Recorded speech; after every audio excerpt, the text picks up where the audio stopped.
Welcome to Norse Code, the #1 podcast for your Minnesota Vikings. I'm your host and producer. My name is James Pagashnik. Thank you guys so much for listening. And at the other end of the tin can and string, we have our analyst and co-host. You know him from numerous blogs and podcasts around the internet, most notably from theathletic.com. He is Mr. Useful Human, Arif Hassan. Arif, let me be the first to apologize for what happened on Wednesday involving the shotgun. I'm sorry. The phrase, let me be the first to apologize, feels inappropriate here because you would be the only one who could apologize for shooting me in the face with a shotgun that I know of. I mean, Draw Play Dave has some responsibility, I feel, for putting me in the situation. Norse Code. That's you, metaphorically, shooting the messenger. I feel like he is an intrepid journalist detailing the events of the day. For example, the time J.J. Watt built a money fort and then a money robot. Yes. That was journalism.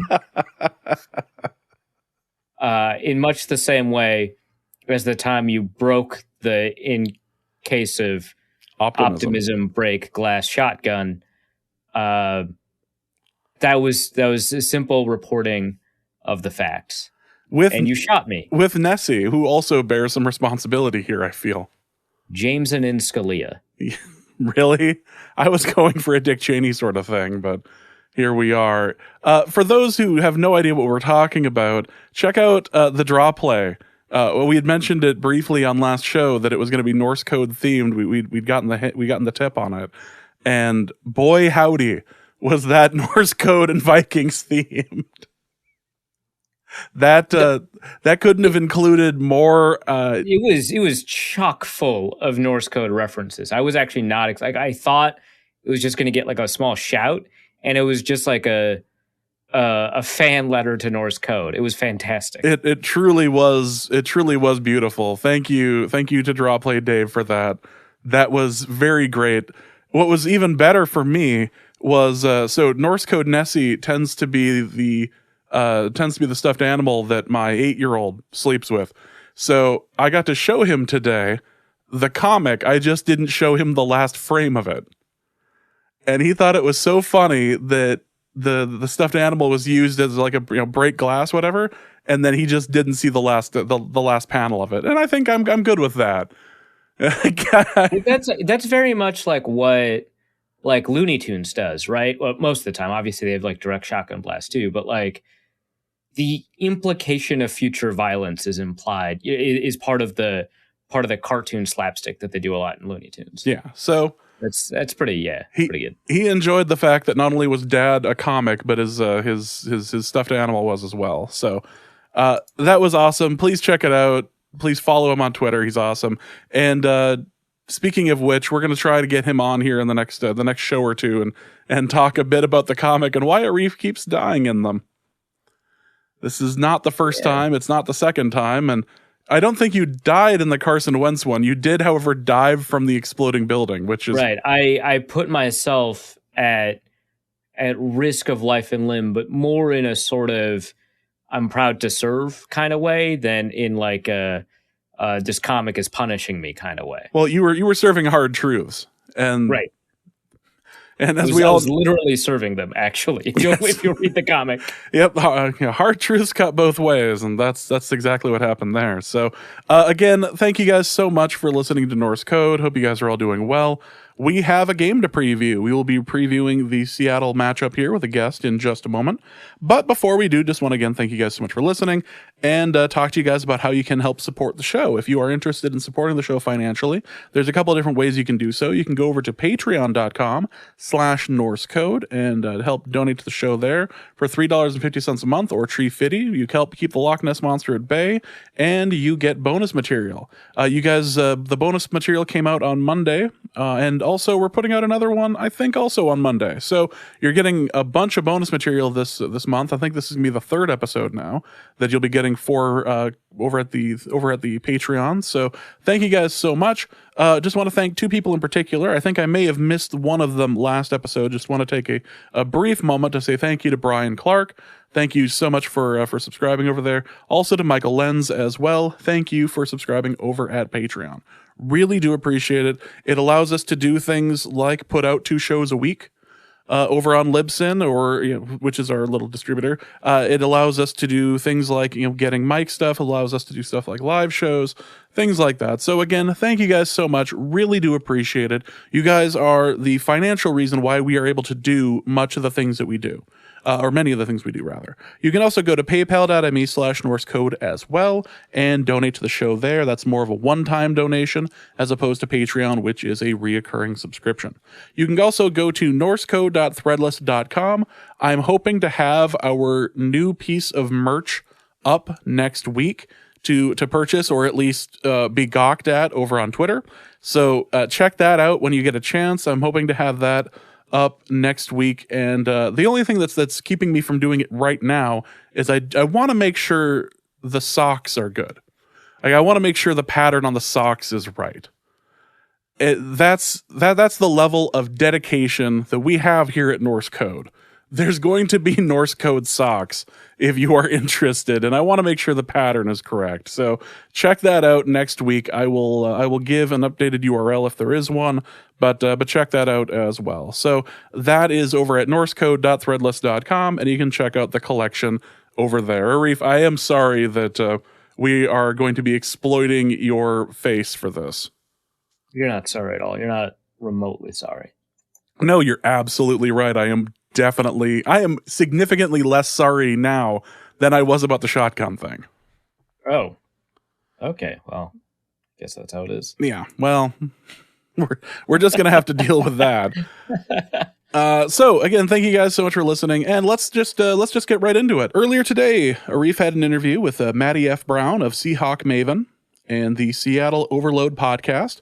And they talked all about the matchup and the players and all of that. And Arif even got under his skin by the end of it. So this is definitely an interview you don't want to miss. Also, I'm giving you the warning now because Arif did not give you a warning at the beginning of it. There is a definite accent about to happen. So try not to be surprised by it when it hits. So enjoy that, and we'll have the mailbag here right afterwards. Right, I'm here with Maddie F. Brown of Seahawk Maven, 1S. The Maven site associated with Sports Illustrated. He also does Seattle Overload, that podcast, which I believe is now connected to Seahawk Maven. And he's got his own YouTube channel, Maddie F. Brown. Is that right? That's correct, yeah. YouTube channel's getting back up and running. Moved to a new place, so having to sort all the internet and all those fun things. But yeah, just mainly film breakdowns there, mainly X's and O's stuff from me. Excited to talk about Vikings Seahawks.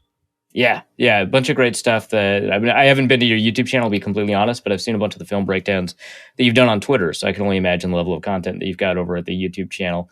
That's great. Yeah, so we're going to talk about the Seahawks Vikings. Seahawks are just coming off of a frankly hilarious loss against the Tennessee Titans, but that's all these two teams do is they just are weird. The Vikings are weird, the Seahawks are weird, the games are going to be weird, but the Seahawks are coming in with an undefeated record in the Russell Wilson era against the Vikings. I don't know, the last 5 years Wilson hasn't played all that amazingly against the Vikings relative to his normal level of play. We'll kind of see if that holds up.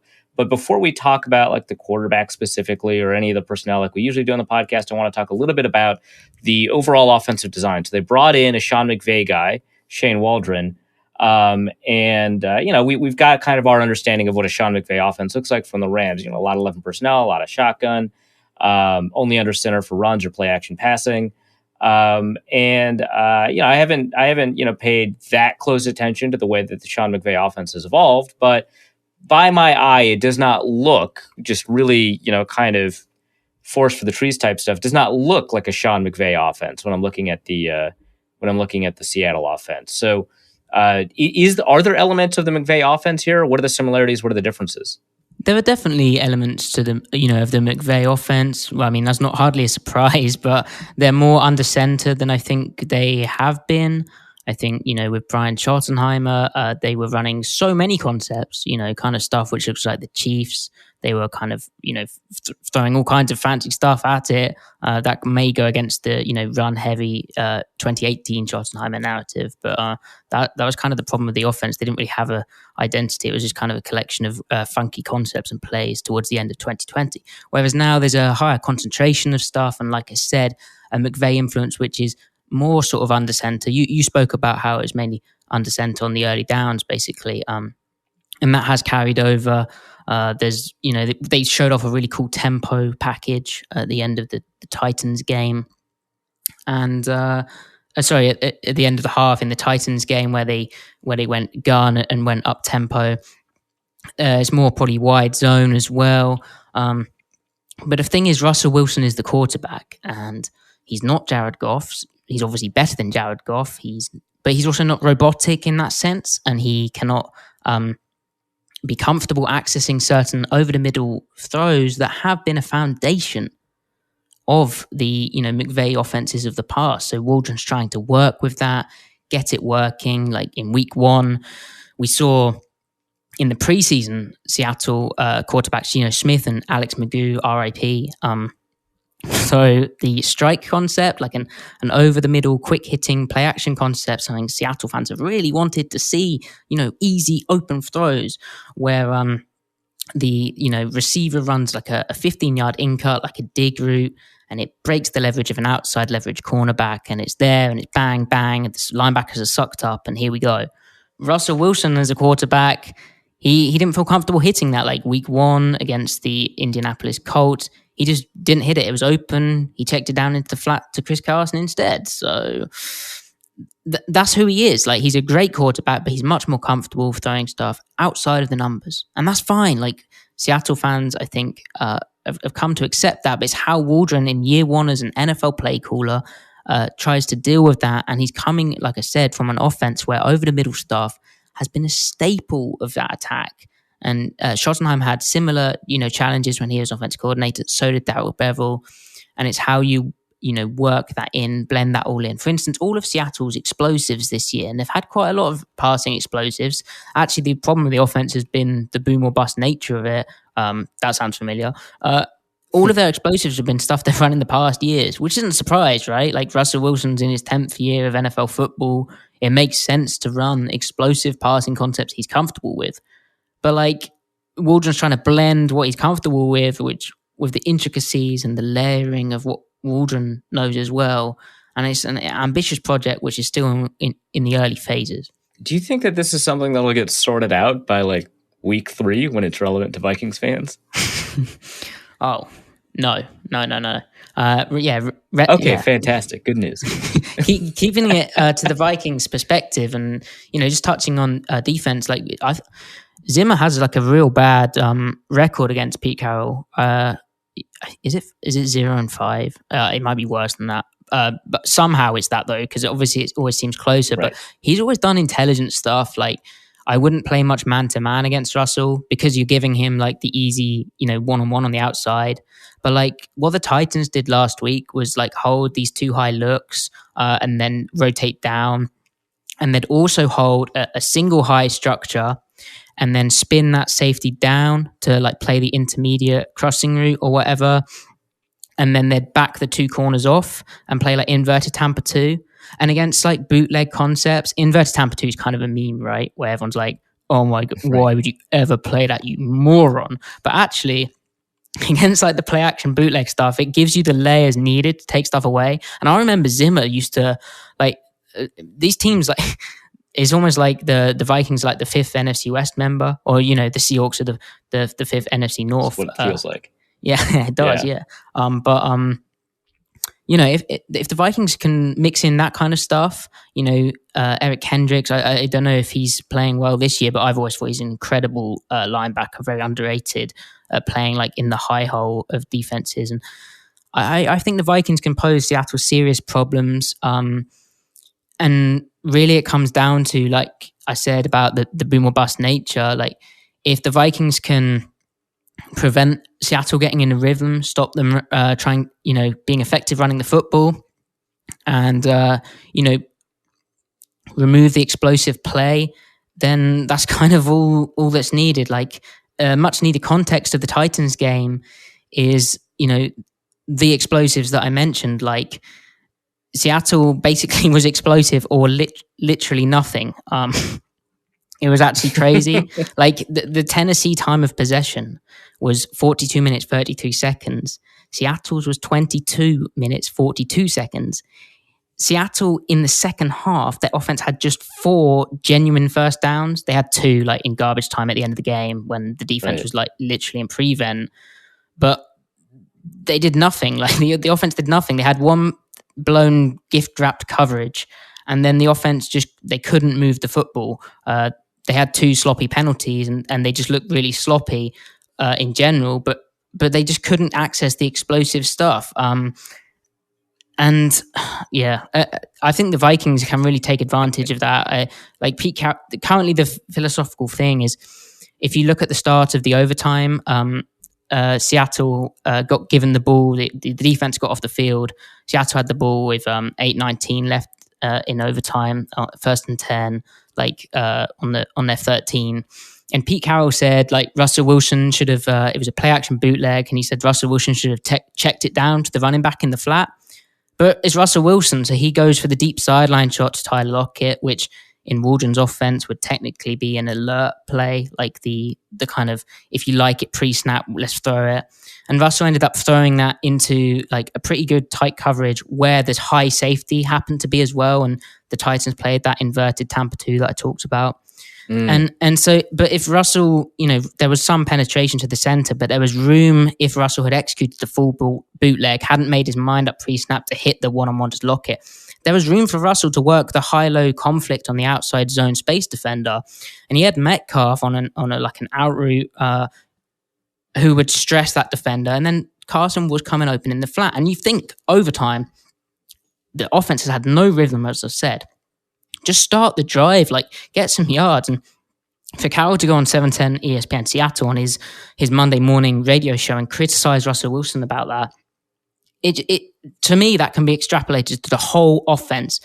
Russell Wilson is an incredible deep thrower, beautiful moon balls, as it's been termed. He lands it right in the bucket. The problem is, like, you can't do that every time. And it's how does the offense get in rhythm when he won't access certain things over the middle? Like, and then, when they need the rhythm, he's still throwing that deep. He's still being so aggressive, and you love that aggression. It's how do you work with that? And it's super interesting to me. I think that's fascinating. I know that, like, I think it just hit my timeline, which is why it's in my head right now.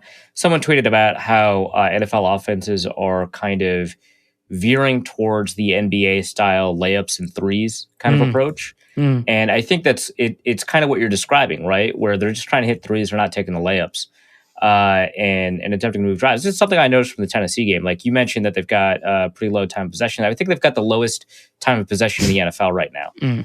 And that kind of fits. It's a 75-yard touchdown or a 3 and out, right? So that seems to be kind of the problem that Seattle's trying to solve. The issue, of course, is from an opponent perspective, from a Vikings perspective. Knowing what problem they have to solve, that's helpful, right? But it is not enough because at any point in time, in any week, they could just begin to solve the problem, and you don't know what week it is that they're going to solve that problem. Let's go into some of the position groups more specifically. We've talked already a little bit about Russell Wilson, so let's talk about that quarterback group in general a little bit more and just finish out that discussion. We talked about Wilson on some of the other kind of broader concepts, but also just characteristically who he is as a quarterback. A lot of Vikings players have described him as very similar to Kyler Murray in a lot of respects, but also different in some very specific respects, like less likely at this stage in his career to tuck it and run, more likely to use his mobility to step up into the pocket instead of scramble out into the flats. Probably a bit of a stronger arm. I know 2 Vikings players have said that, and probably more reliant on kind of the structure of the way that the offense is designed to be, whereas Kyler Murray is pure, playground right now. Yeah, obviously, like Kyler Murray is in his relative infancy of his NFL career. He's very quick twitch. Russell's speed has somewhat gone. I think teams have also got a lot smarter at how to rush him, and there's all of that going on as well. So it's kind of a similar challenge, but also not. Also, Kyler's kind of good at accessing the over the middle stuff. In a weird way, like he just takes really deep drops, and he has that pace to be able to still get outside of the pocket, whereas Russell doesn't anymore. All right. Well, we also know that like Seattle, loves to run the ball. The Vikings love to run the ball. Seattle loves to run the ball. Pete Carroll is like very into saying, "Hey, you run the ball 53 times, you win," right? Saw some pretty decent runs from Alex Collins. Obviously, Chris Carson's the lead back. Rashad Penny, from my understanding, is banged up. I don't actually know much more than that. DJ Dallas, I think, is primarily a returner. So tell me a little bit about, and if I got anything wrong, also tell me about that. But tell me a little bit about the running back group. Yeah, well, firstly, Pete Carroll does love to run the ball. Against the Titans, fairly neutral game script throughout. I mean, well, we say that. Seattle did have a 15-point lead, which they blew. But they had basically a 2-to-1 pass to run ratio. Like, they were pass heavy. They couldn't get their run game going, which kind of influences that. And honestly, them not being able to get their run game going did influence their offense, because then suddenly you're in clear passing situations, you're in a mess. And Carroll, I think, really craves the balance and whatnot. Alex Collins did have a nice run. It was in that up-tempo drive I referenced earlier where they just went fast and they ran a gun trap. He's a really nifty back. Rashad Penny has been a disappointment since being drafted. He's been unable to stay healthy, seems to suffer a lot of soft tissue injuries, and I don't think he'll be ready for this game. Travis Homer is an excellent pass protector, and he's come in looking rocked up. He's kind of the passing down back. He looks a lot bigger and good for it as well, like quick as well. He's been eating right. And then Chris Carson is a very... scheme versatile back. Like there is a lot, he can run duo, he can run out wide zone, mid zone, inside zone, tosses, really tough runner between the tackles. And so, Mike Zimmer he likes the run game. He likes having to set up to defend the run game. It'll be a good test for the Vikings.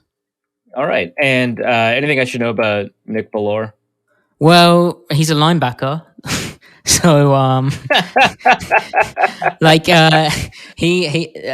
firstly, like the fullback in this offense isn't that used, but also Ben Burke-Irvin had kind of outplayed Cody Barton at the linebacker spots, and so as like the backup inside linebacker behind Bobby Wagner at Mike and Jordan Brooks at Will. Obviously, KJ Wright left in the offseason, very sad. We all cried. But then after Ben Burke-Irvin injured his knee, Nick Bellore, who obviously has played a bit of linebacker in the past, came in and looked like an absolute stud in the preseason, outplayed everyone else, even Cody Barton, you could argue. And so he's more of a linebacker than fullback. And a special teams captain as well. Yeah, special teams captain. And made a really nice hit against the Titans. All right.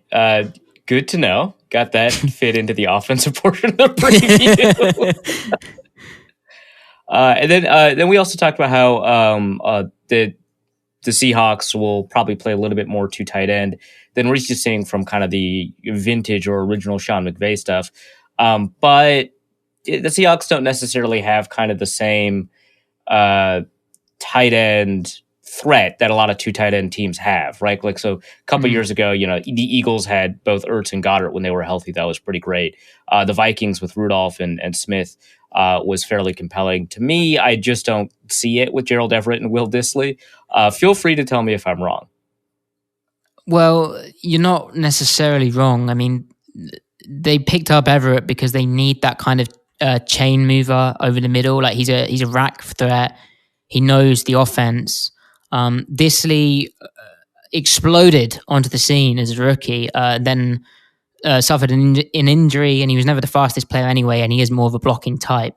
There's also the other factor that Russell Wilson, we now have evidence of 3 coordinators. I just don't think he really targets tight ends. It stems into that factor of, well, if he's going to pass outside the numbers, he has DK Metcalf, Tyler Lockett. The tight ends are going to do well to get as many targets, and Lockett and Metcalf are justifiably, target hogs, if you like. Right. They deserve the targets they're in. But you're right. Like it's not the greatest 12 personnel thing, but it could be. It definitely could be. I think it would look different with a slightly different quarterback. Maybe it will look different against the Vikings, and something Waldron tried to do against the Colts, and we didn't really see against the Titans for a variety of reasons. Was rather than do these play action concepts over the middle, he sort of did sideline play action concepts where it was kind of trying to high-low the cornerback to the short side of the field and give Russell a quick high-low read.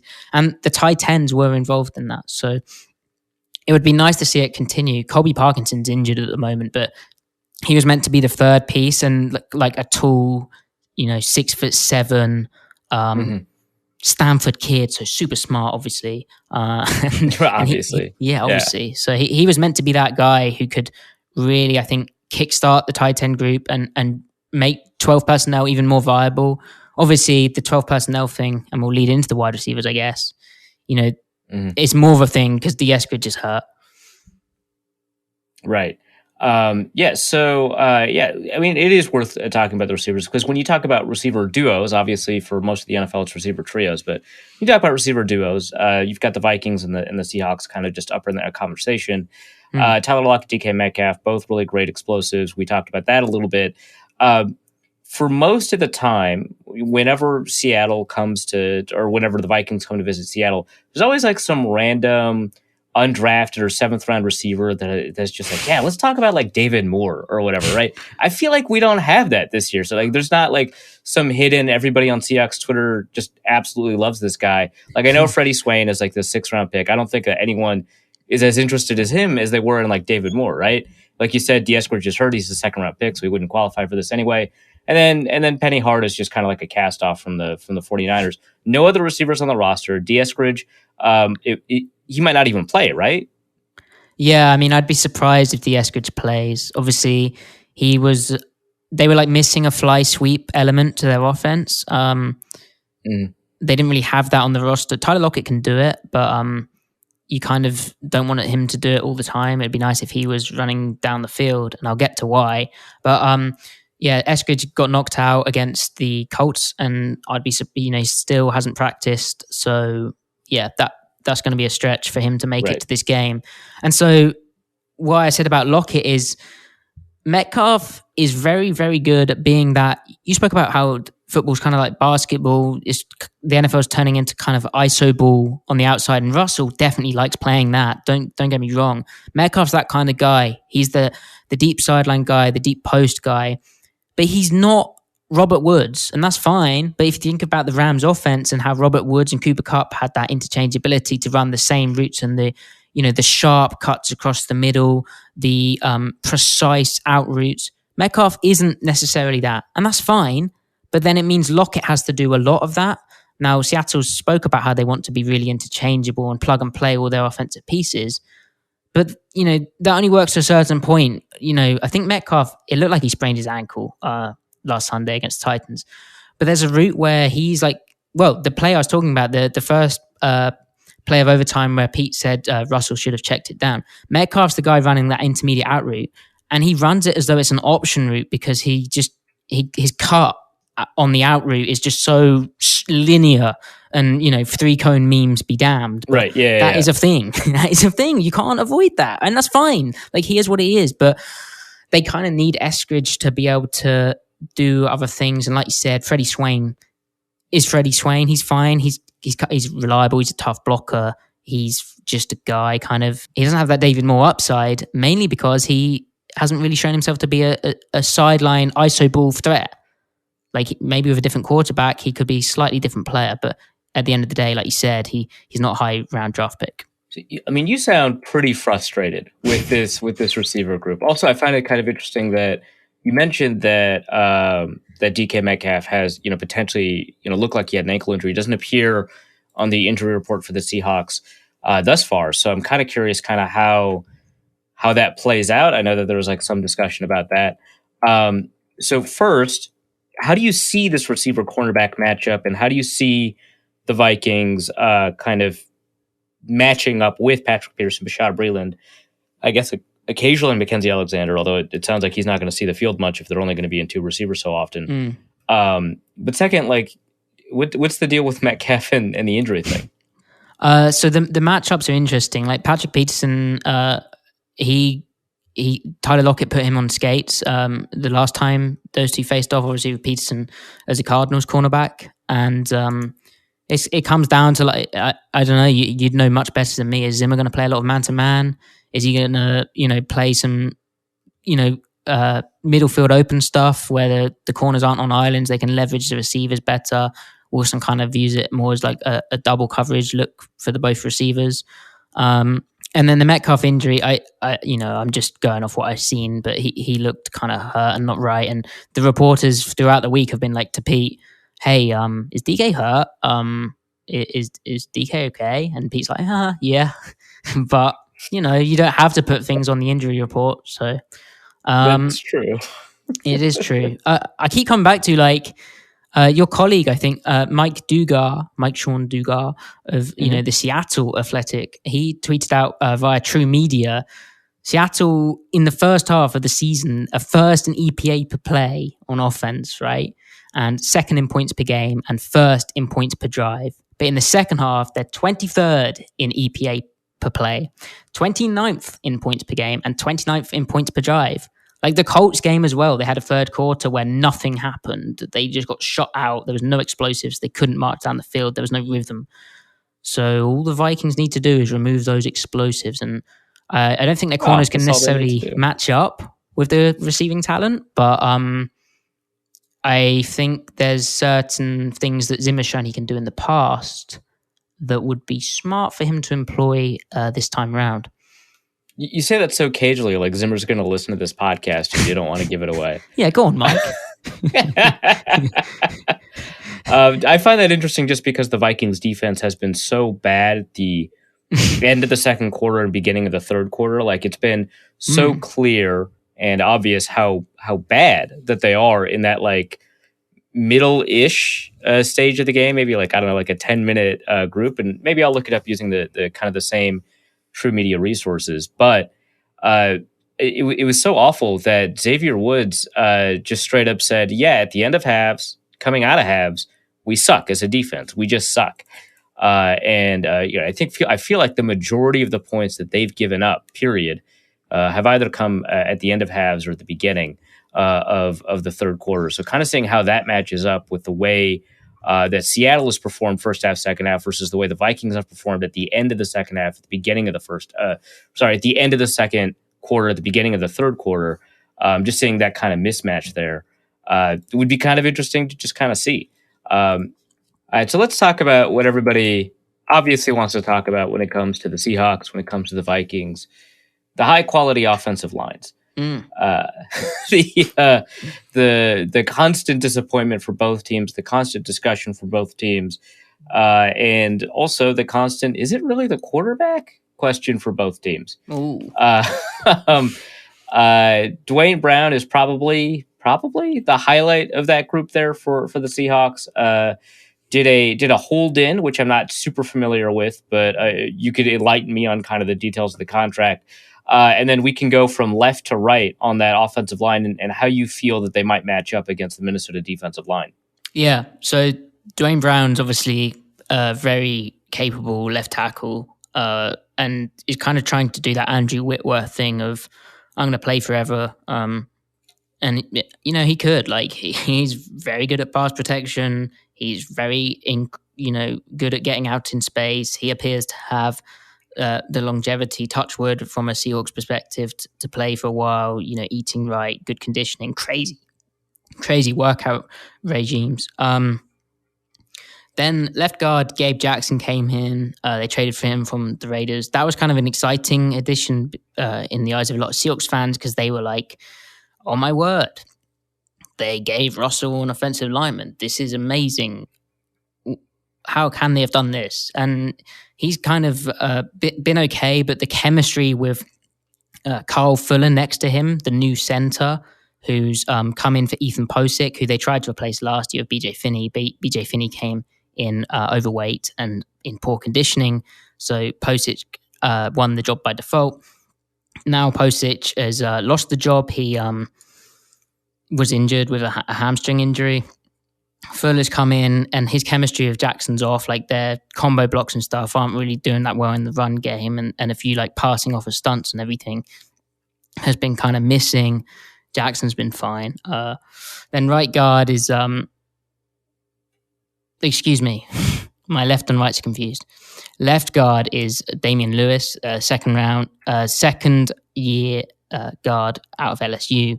And he started off at right guard. That's where Gabe Jackson, who I just told you about, is playing. Okay.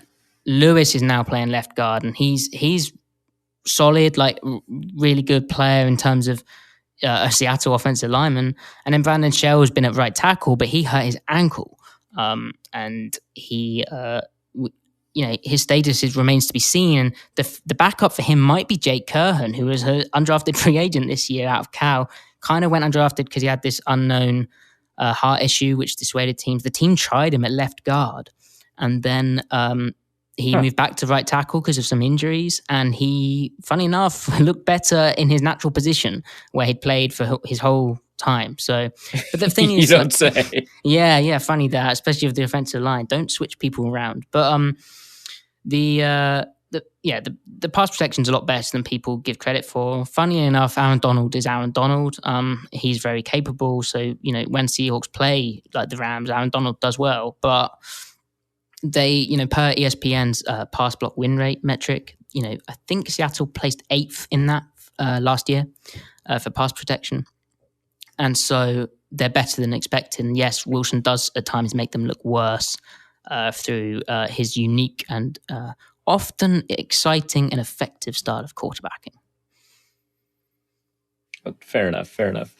I kind of want to know just a little bit about Stone Forsythe. He was the most polarizing non-first round prospect when I was doing the consensus boards.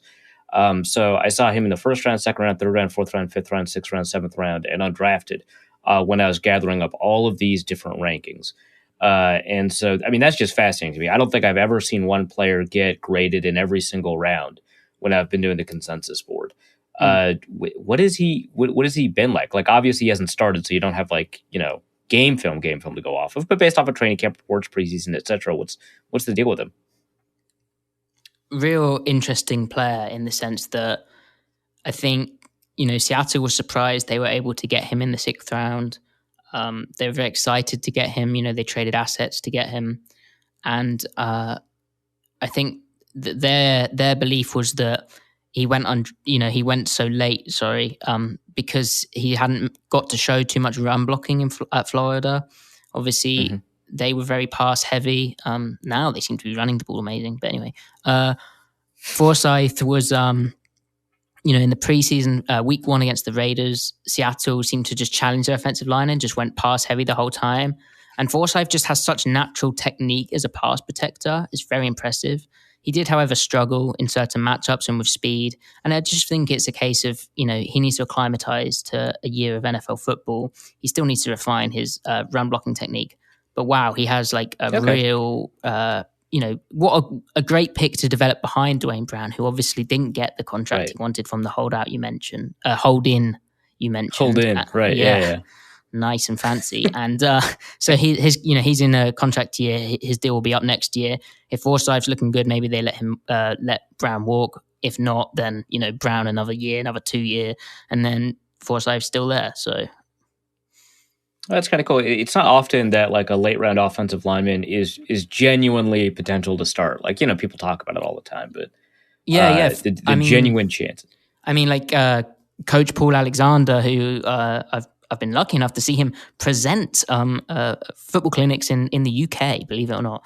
But he, former Bengals offensive line coach, he always talks about separate hands in pass protection. So rather than stabbing with 2 hands, playing high hand, low hand. If you imagine a real good left tackle, they seem to have their right hand high in the breastplate and their left hand low, sort of controlling the blocker as they kick slide back. Forsythe's shown that. So, and an ability to be comfortable in that in his slide. So, the traits are there. That's cool. Well, let's flip sides. Let's talk about the defensive side of the ball, which historically for the Seahawks has been a fun discussion. I feel like of late, for the past couple of years, it hasn't been. And honestly, taking a look at the way that they played against the Titans, I thought in the first half, up until about what I want to say like 10:38 in the third quarter, that defense was getting lucky, and they paid for it from that moment on.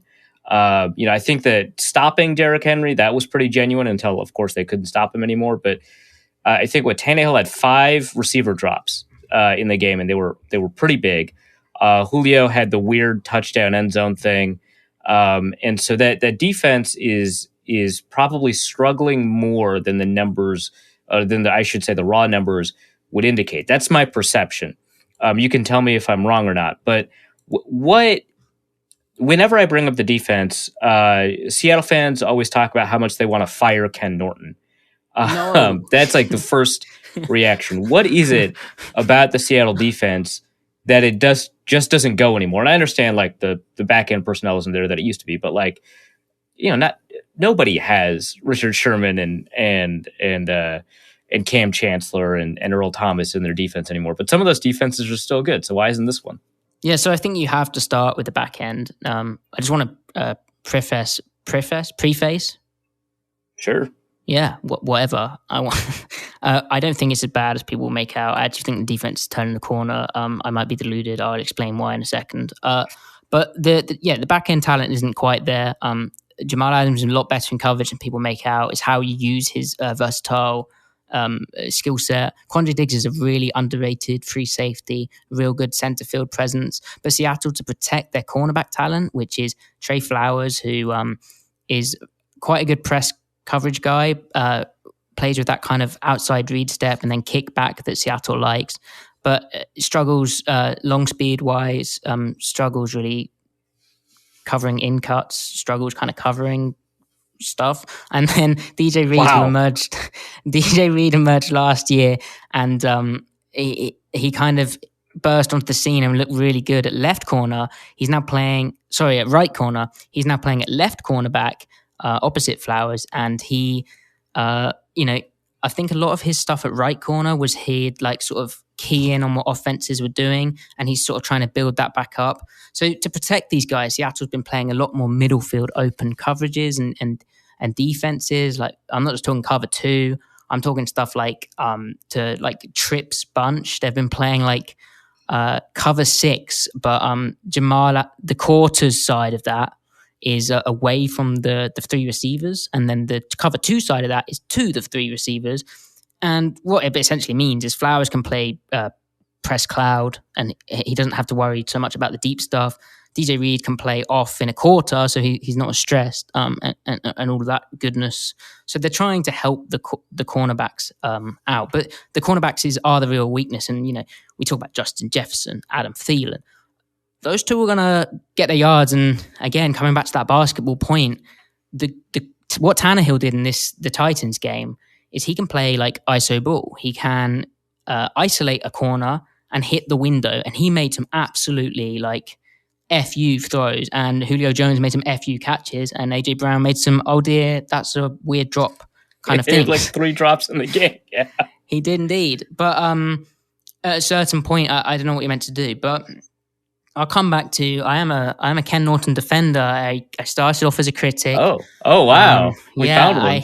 I if I'm gonna have a take, I have to have this take. He did struggle. Last season was rough until about halfway. Now, before the Arizona Cardinals game, and I have the tweets, the receipts. I said this defense is turning the corner. They're going to be good, and yes, they did play well. They played well against the Cardinals, and they played well throughout the season. Yes, they played lesser opponents, but there was a clear concentration of their defensive concepts. They've established and reinvented their base defense, and they simplified things. The problems at the start of the year were lots of coverage busts, lots of busts in general, and they were running too many things, and they weren't good at anything. The second half of the year, they got good at this bare front sort of thing, which I've seen the Vikings are doing as well. And they got good at just playing cover 3 and then cover 2, and there was nothing, and then occasionally blitzing Jamal Adams, and they blitzed him less in the second half of the season. That has continued into this year, where they're still in these bare fronts. They're still, they've blitzed Jamal Adams even less. Well, about the same, actually. More of a run blitzer. And then they're playing a bit more middle field open coverages to help the cornerbacks out. And until, the Titans game, like Derrick Henry was held to, and this going to sound a bit silly because here I go, but, he did have his 60-yard run. I do admit that, that is an unavoidable fact. He had his run, but again, he had one run that was over 15 yards. I understand where you're going. The rest of the runs were below 15 yards. Yeah, yes, I understand. He had 34 carries at 3.5 yards per carry average. So they did bottle him up. Other than that, and the big. He also had 6 catches for 55 yards. Let's not. He did, and that is another thing. Like I come back to the Seattle offense didn't play complementary football. Seattle's defense got the stops when they really needed to. Like they got off the field in 4th and 2 with 5 minutes left or so in the fourth quarter, and then they got off the field in overtime when the Titans won the toss. So it's not perfect, and a lot of the stuff was the Henry stuff was just check downs where Seattle was playing more kind of backed off coverage to help their corners out. And it's kind of this battle of they want to play more cover 3, but they can't because they don't really trust their corners to do so. So they're trying to change it up, disguise stuff. But it's I mean, for instance, the Bear stuff, they're going back to what they did and I will have an article on this eventually. It's very important to me. It's been keeping me up at night. I'm deranged with the Bear fronts. But I remember they started doing the Bear fronts as soon as they lost the Brandon Mebane and Red Bryant 2-gapping stuff that they wanted to do, like with 2012, something like that. Yeah.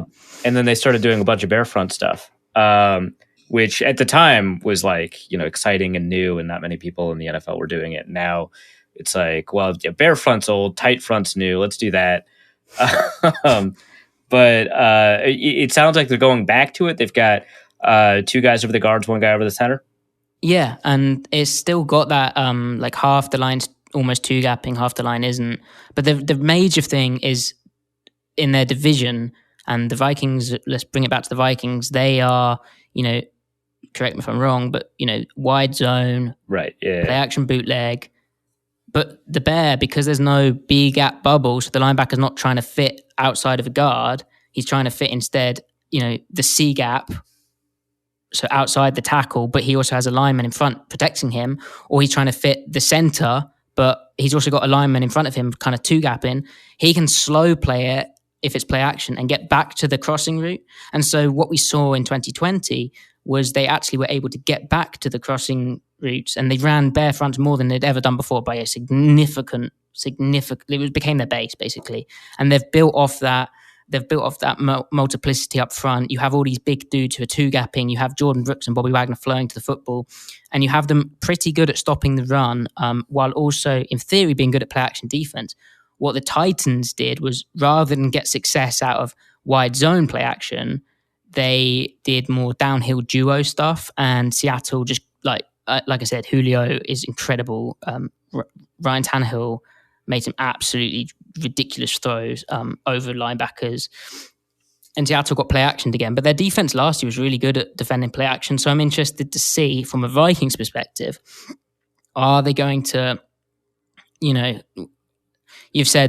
agreed with me that they're mainly like a bootleg kind of deal. Are they going to still? They largely are and have been. For some reason this year, they have not been doing very much play action. I think that they're kind of closer to that. Yeah, I think that that's a 2-game anomaly. Part of it has to do with the fact that they were in 2nd and 24. They had like 15 penalties against the Bengals, so they weren't in run threatening downs, so they didn't run play action on those downs. So I feel like that's part of it. If you get rid of all of the snaps that everyone's playing, where they're down 3 scores in the third quarter or down 2 scores in the fourth quarter, and get rid of every snap that's over 10 yards to go, The Vikings are still somewhat low in play action compared to the rest of the league, but if you have like 2 or 3 more play action snaps, they come back up to league average. Same thing happened last year. First 2 weeks, they didn't do very much play action.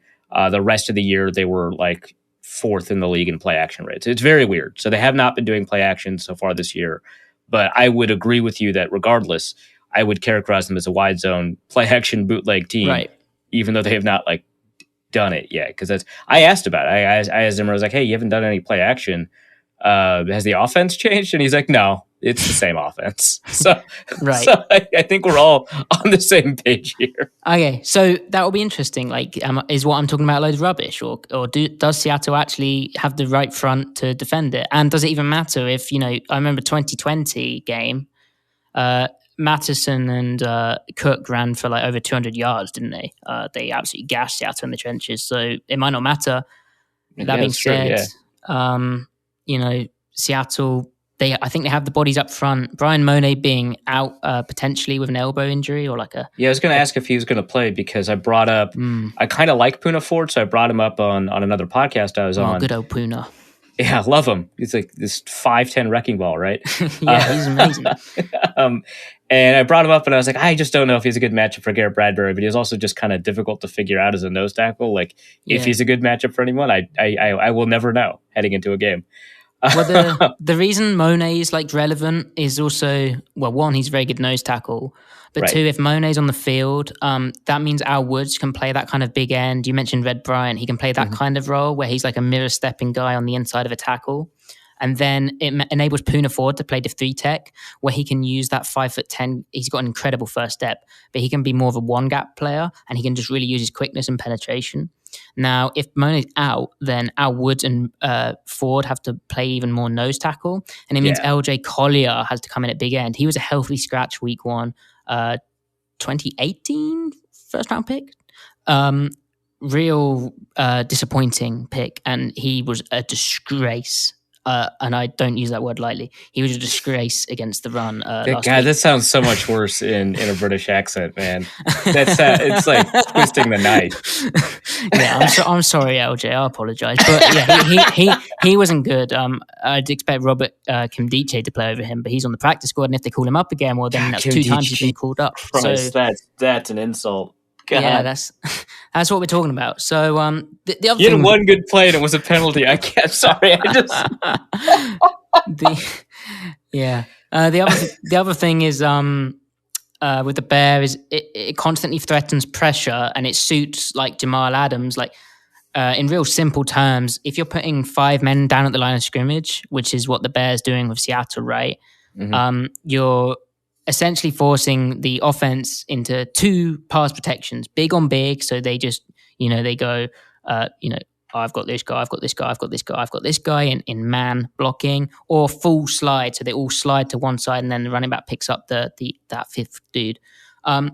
That means Seattle was able to get quite creative with their pressure schemes. And one of Ken Norton's real strengths, I said I'd defend him, has been scheming up pressure schemes. Like in the NFL, it's unrealistic to expect yourselves to get a free rusher if you're sending 5. Your best bet is to get your rusher onto running back. And so, again, Mike Dugar, he tweeted out via True Media, Seattle has 3 or more sacks in 6 consecutive regular season games, which is best in the NFL. The team has 19 sacks in that span. For what it's worth, Seattle ranks 20th in blitz rate in that span. So that shows that, Ken is doing good things. Again, it's kind of interesting. I was watching the Titans game, and I see a couple of blitzes. I'm like, wow, Seattle's blitzing a lot. And I look it up, and they're like 23rd. And I'm like, I guess not a lot. Like they blitz about as much as the Vikings do. Then why does it feel like a lot? And I was like, wait a second. And I looked at their blitz rate from 2013 to 2015. It was like second to last in the league. And I was like, that's it. It's because Seattle used to never blitz. Okay, I figured it out. Yeah, and that's kind of wild. The other thing as well is, and I'm not questioning what you saw, but they also, it looks like they're rushing 5, but actually I go back and watch it. I'm like, oh, they rushed 5. That's cool. And then I'm like, only 4 people rushed. Oh yeah, they'll drop people back. Yeah. So it'll be interesting. But we didn't actually talk about any of the edge rushers, right? Ben Semeoa, Rasheem Green, Darrell Taylor, Alton Robinson, and I feel like Alton Robinson is like a Seahawks Twitter favorite, right? Oh, everyone loves him. He hasn't played that often. Perfect. This preseason, he played real good. But that's and it. Pete Carroll was Canton. Yeah, he tore up some third stringers. But he's with the Bear stuff. Like the last year's KJ Wright was like the Sam right on the edge of the defense, so he was playing down at the line of scrimmage. This year, the Sam is like a pure Sam. Think about Bruce Irvin. He was technically a Sam linebacker in Seattle's 4-3, but he's kind of a defensive end, right? And if he's playing a Bear, he's down at the line of scrimmage on the edge as like a rush linebacker. So this year, we have guys like Alton Robinson playing the Sam. Benson Mayo was the first string Sam linebacker. Darrell Taylor's also done it. But the lines between that Sam edge rusher and then the Leo pass rushing defensive end kind of blur, and you kind of get confused as to who's doing what. Carlos Dunlap's a pure like Leo kind of guy because you don't really want him dropping back. Right. The Leo rush is more, the Sam drops back more. But Robinson, I think Pete Carroll wants him to play more because he's been real active. They are deep. What the Titans did really well was they stopped Seattle getting into their deep edge groupings by going up tempo, which kind of killed Seattle. Like the drive they conceded on at the end, that Seattle just couldn't sub, and that ruined their pass rush because they have a very definite, there's a base defensive front, and then there's like rush groupings. They've got this cheetah pass rush package. Wow, that sounds cool. And all this kind of stuff. So yeah, but they're deep. Like they have options. It's all just kind of coming together. Like Kerry Hyde is that kind of inside out guy. They kind of view him a bit like Michael Bennett. I was going to ask if Kerry Hyder was like a Michael Bennett because I feel like that's how his agent would have wanted to market himself in free agency, right? Definitely, yeah. He's got good hand usage. He's really unselfish. Like he sets people up a lot. And he's really good at running games. Is like the picker. He's not really the primary dude. Rasheem Green's been an absolute revelation. He entering a contract year. It's finally all coming together for him. I think he's 2018 third round pick, and he's an outside and inside guy. He does a bit of both. So there's options, but if the Vikings want to stop that, they should just go up tempo when required. And that's not going to happen. No, okay. Well, good news for Seattle. And I think Minnesota plays a brand of football that is what Seattle like. Like sometimes Seattle, like against the Bills, right? Last year, Pete Carroll was like, we didn't expect them to pass that much. Like Seattle. Oh my God, yeah, that was, and they like lead the league in pass rate. Yeah, yeah, and it's very easy to laugh at. But Seattle comes into games wanting to stop the run first to earn the right to rush the passer, and I don't think that's that foreign an idea on defense. Like, no, I mean that's exactly what Zimmer does. Yeah. So, but the Vikings, they cater towards that. So it'll be, in terms of like a fun matchup for the neutral, it'll be good because I think both teams are kind of scheming, and there'll be less surprises. So you kind of just see it play out as a strong football game between two talented teams. All right. Yeah. And I think the one position group we haven't touched on that much is the linebacker group. Obviously, you got Bobby Wagner. You and I fought just a tiny bit on Twitter about Jordan Brooks. I don't even know if you remember this. Where I was like, God, because I was kind of feeling it on draft day. I mean, I usually am. But because I had essentially successfully called whoever that Lions linebacker was that just got cut. Yeah, Davis. No, not Davis. There's a lot of linebackers, honestly. No, it's the one from the.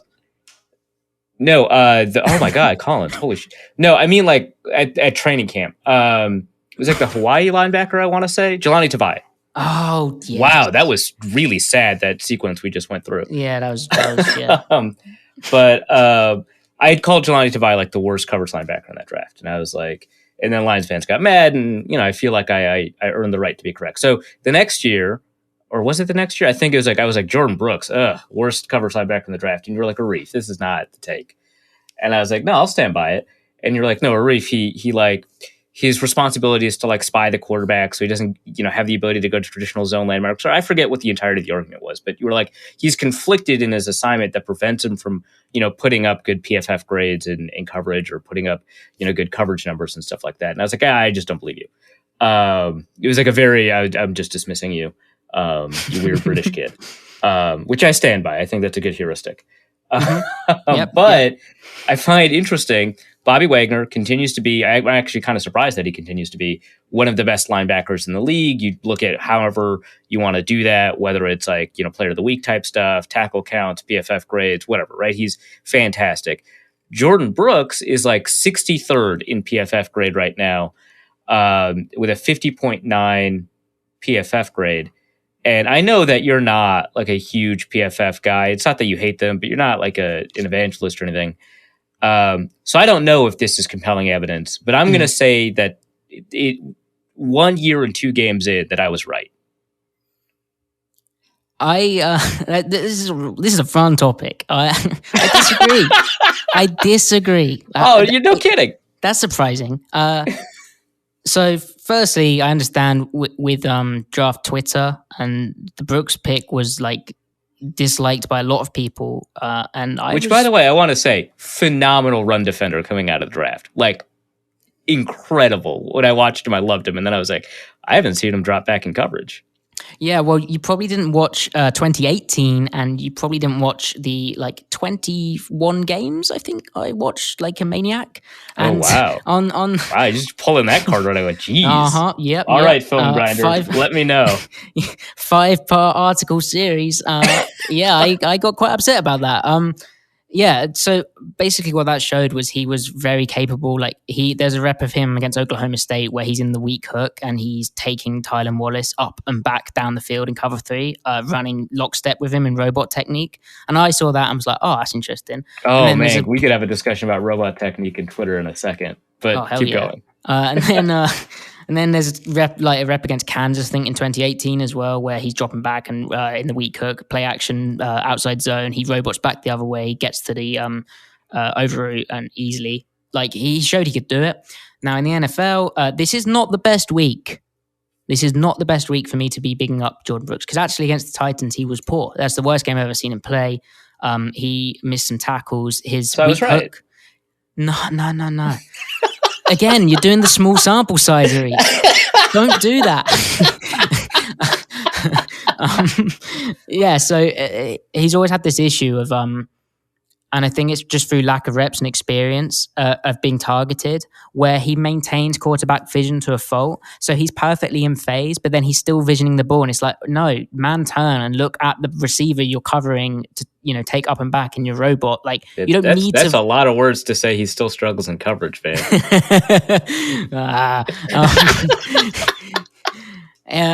Last year he was very good in coverage as well, but the few plays he gets beat on in coverage is just because he isn't looking back at the quarterback. Although, the Titans game is not the game to watch. Like, he was bad. Like, he was straight bad in coverage, like in the Titans game. But that was an anomaly. Like, for the rest of his Seahawks time, he's been very capable and honestly has a very high ceiling because of his athletic traits, because of the run dominance you mentioned, because of his ability to get in the hip pocket of a receiver and turn downfield. He just needs to vision the receiver at the catch point in certain situations, and that's highly correctable. He's a really good processor. He's highly intelligent. He's a crazy talented player, and basically the Bobby Wagner successor. There's a reason they took him in the first round. I was surprised after watching all the film, with the context of the what went on in Texas Tech. I was still surprised that he was available when Seattle took him, and I think he could be one of the best linebackers in the league. To be quite honest with you, so I still disagree with you. And this is fantastic. Yeah. Also, he ranked 98th of 99 linebackers in PFF coverage grade in 2020. Sorry, I know that this is not an argument to you, but it is very funny to me. Well, with respect, like, again, Draft Twitter can only watch 4 or so games, not 21, and they're not deranged. Well, they are deranged, but in a different manner. Right, a different kind of PFF does not know each defensive scheme, like, exactly. They have a That's true. That's true. Do you know the Seahawks' specific assignments on Jordan Brooks for all 160 of his coverage plays? Not 160, but I'd be pretty damn sure that there's... Oh, God, now you're making me sound arrogant, but... This is so good. Oh, my God, this is so good. There's no civilian in the world that knows more about Seahawks defensive techniques through various means, and we don't need to get into that. Mm-hmm. But there's no one in the world other than maybe Griffin, my podcast co-host, C Mike Spin Move. Does he agree with you on Jordan Brooks, by the way? Yeah, he might do. You should. You don't know? Yeah. Of course he does. Have you not seen him tweet about it? No, I'm not in Seahawks Twitter. That's not what I heard. I thought it was a Seahawks podcast. I was like, why are you talking about Vikings? But yeah, I know a lot about the Seahawks defense and the techniques, and I back myself to be. And also PFF would rightly grade him negatively if a pass is complete with him in coverage because he's looking back at the quarterback and not playing like eyes on the receiver. So like I get that. So and you know I don't know exactly how their grading works, but like you know if he has a bad play, then you ding him. So PFF explained. But yeah, so I respect what they do, and I do think it makes fans a lot more educated. But I respectfully disagree with them and you and me. Yes. I'll happily take a third seat to this conversation because I think that both you and PFF have watched more Jordan Brooks than I have. But it is fun to do this specifically to you. I'm glad it's fun. All right. Final thing. So we went through the position groups. Obviously, the only thing left is specialists. Usually I skip this. Seahawks, it's a little bit different just because Seahawks fans love to tell me about their punter. This dude's overrated, right, Michael Dickson? I mean, I didn't come on here expecting to talk about punters. No, you didn't, and that's why I asked. I don't know how you define an overrated punter. I guess he's very popular with fans. Like he has his big Dicko energy hats or Big Dixon energy maybe. Okay, that improves his punting in my estimation. That's a good point. You just called him, overrated and right. But I'm going to add a +1 to his PFF grade for that. Oh, that's very useful. I don't know if he's. I think he's very good, and I think he can do a lot with the ball that I don't really understand because I don't know much about punting. But the types of spin he puts on it, and the Seahawks special teams have been very good. It was very good last year. It seems to be continuing that way. He had kind of a down year in his second season, but he's back and he's a punter. He's cool. He's a punter. He's Australian. That's cool. That is cool. Neat. I agree with that. Yeah. The Vikings now have an Australian punter, and I highly recommend it. Do we talk Viking special teams on this? No, we don't. We never do. Are you kidding me? I didn't think so. Yeah. All right, cool. So I actually did not look up the Vegas lines here, but yeah, let's go with a score prediction. We never remember what our guest score predictions are, so it kind of doesn't matter. But it looks like Seattle's favored by 2.5, or they were at the open. Now they're favored by 1.5. Oof. Jeez, that's interesting. Oof. On the road. Yeah. What's your and also the over under is like 55, which that's the only time I feel like they kind of figured it out, because like that's a pretty high over under. I expect this to be a high scoring game. But what's your score prediction? Yeah, the fact that the Vikings are 0-2, I think. Oh yeah, you're a very wins guy. I get it.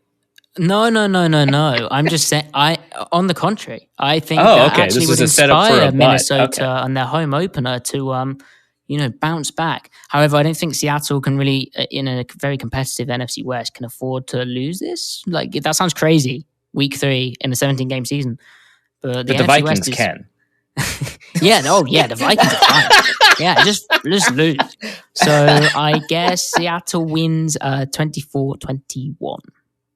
That's a pretty low scoring game given the over unders here. Yeah, well, we're both pretty pessimistic about these defenses. I'm very optimistic about the Seahawks defense. I don't know if that's coming.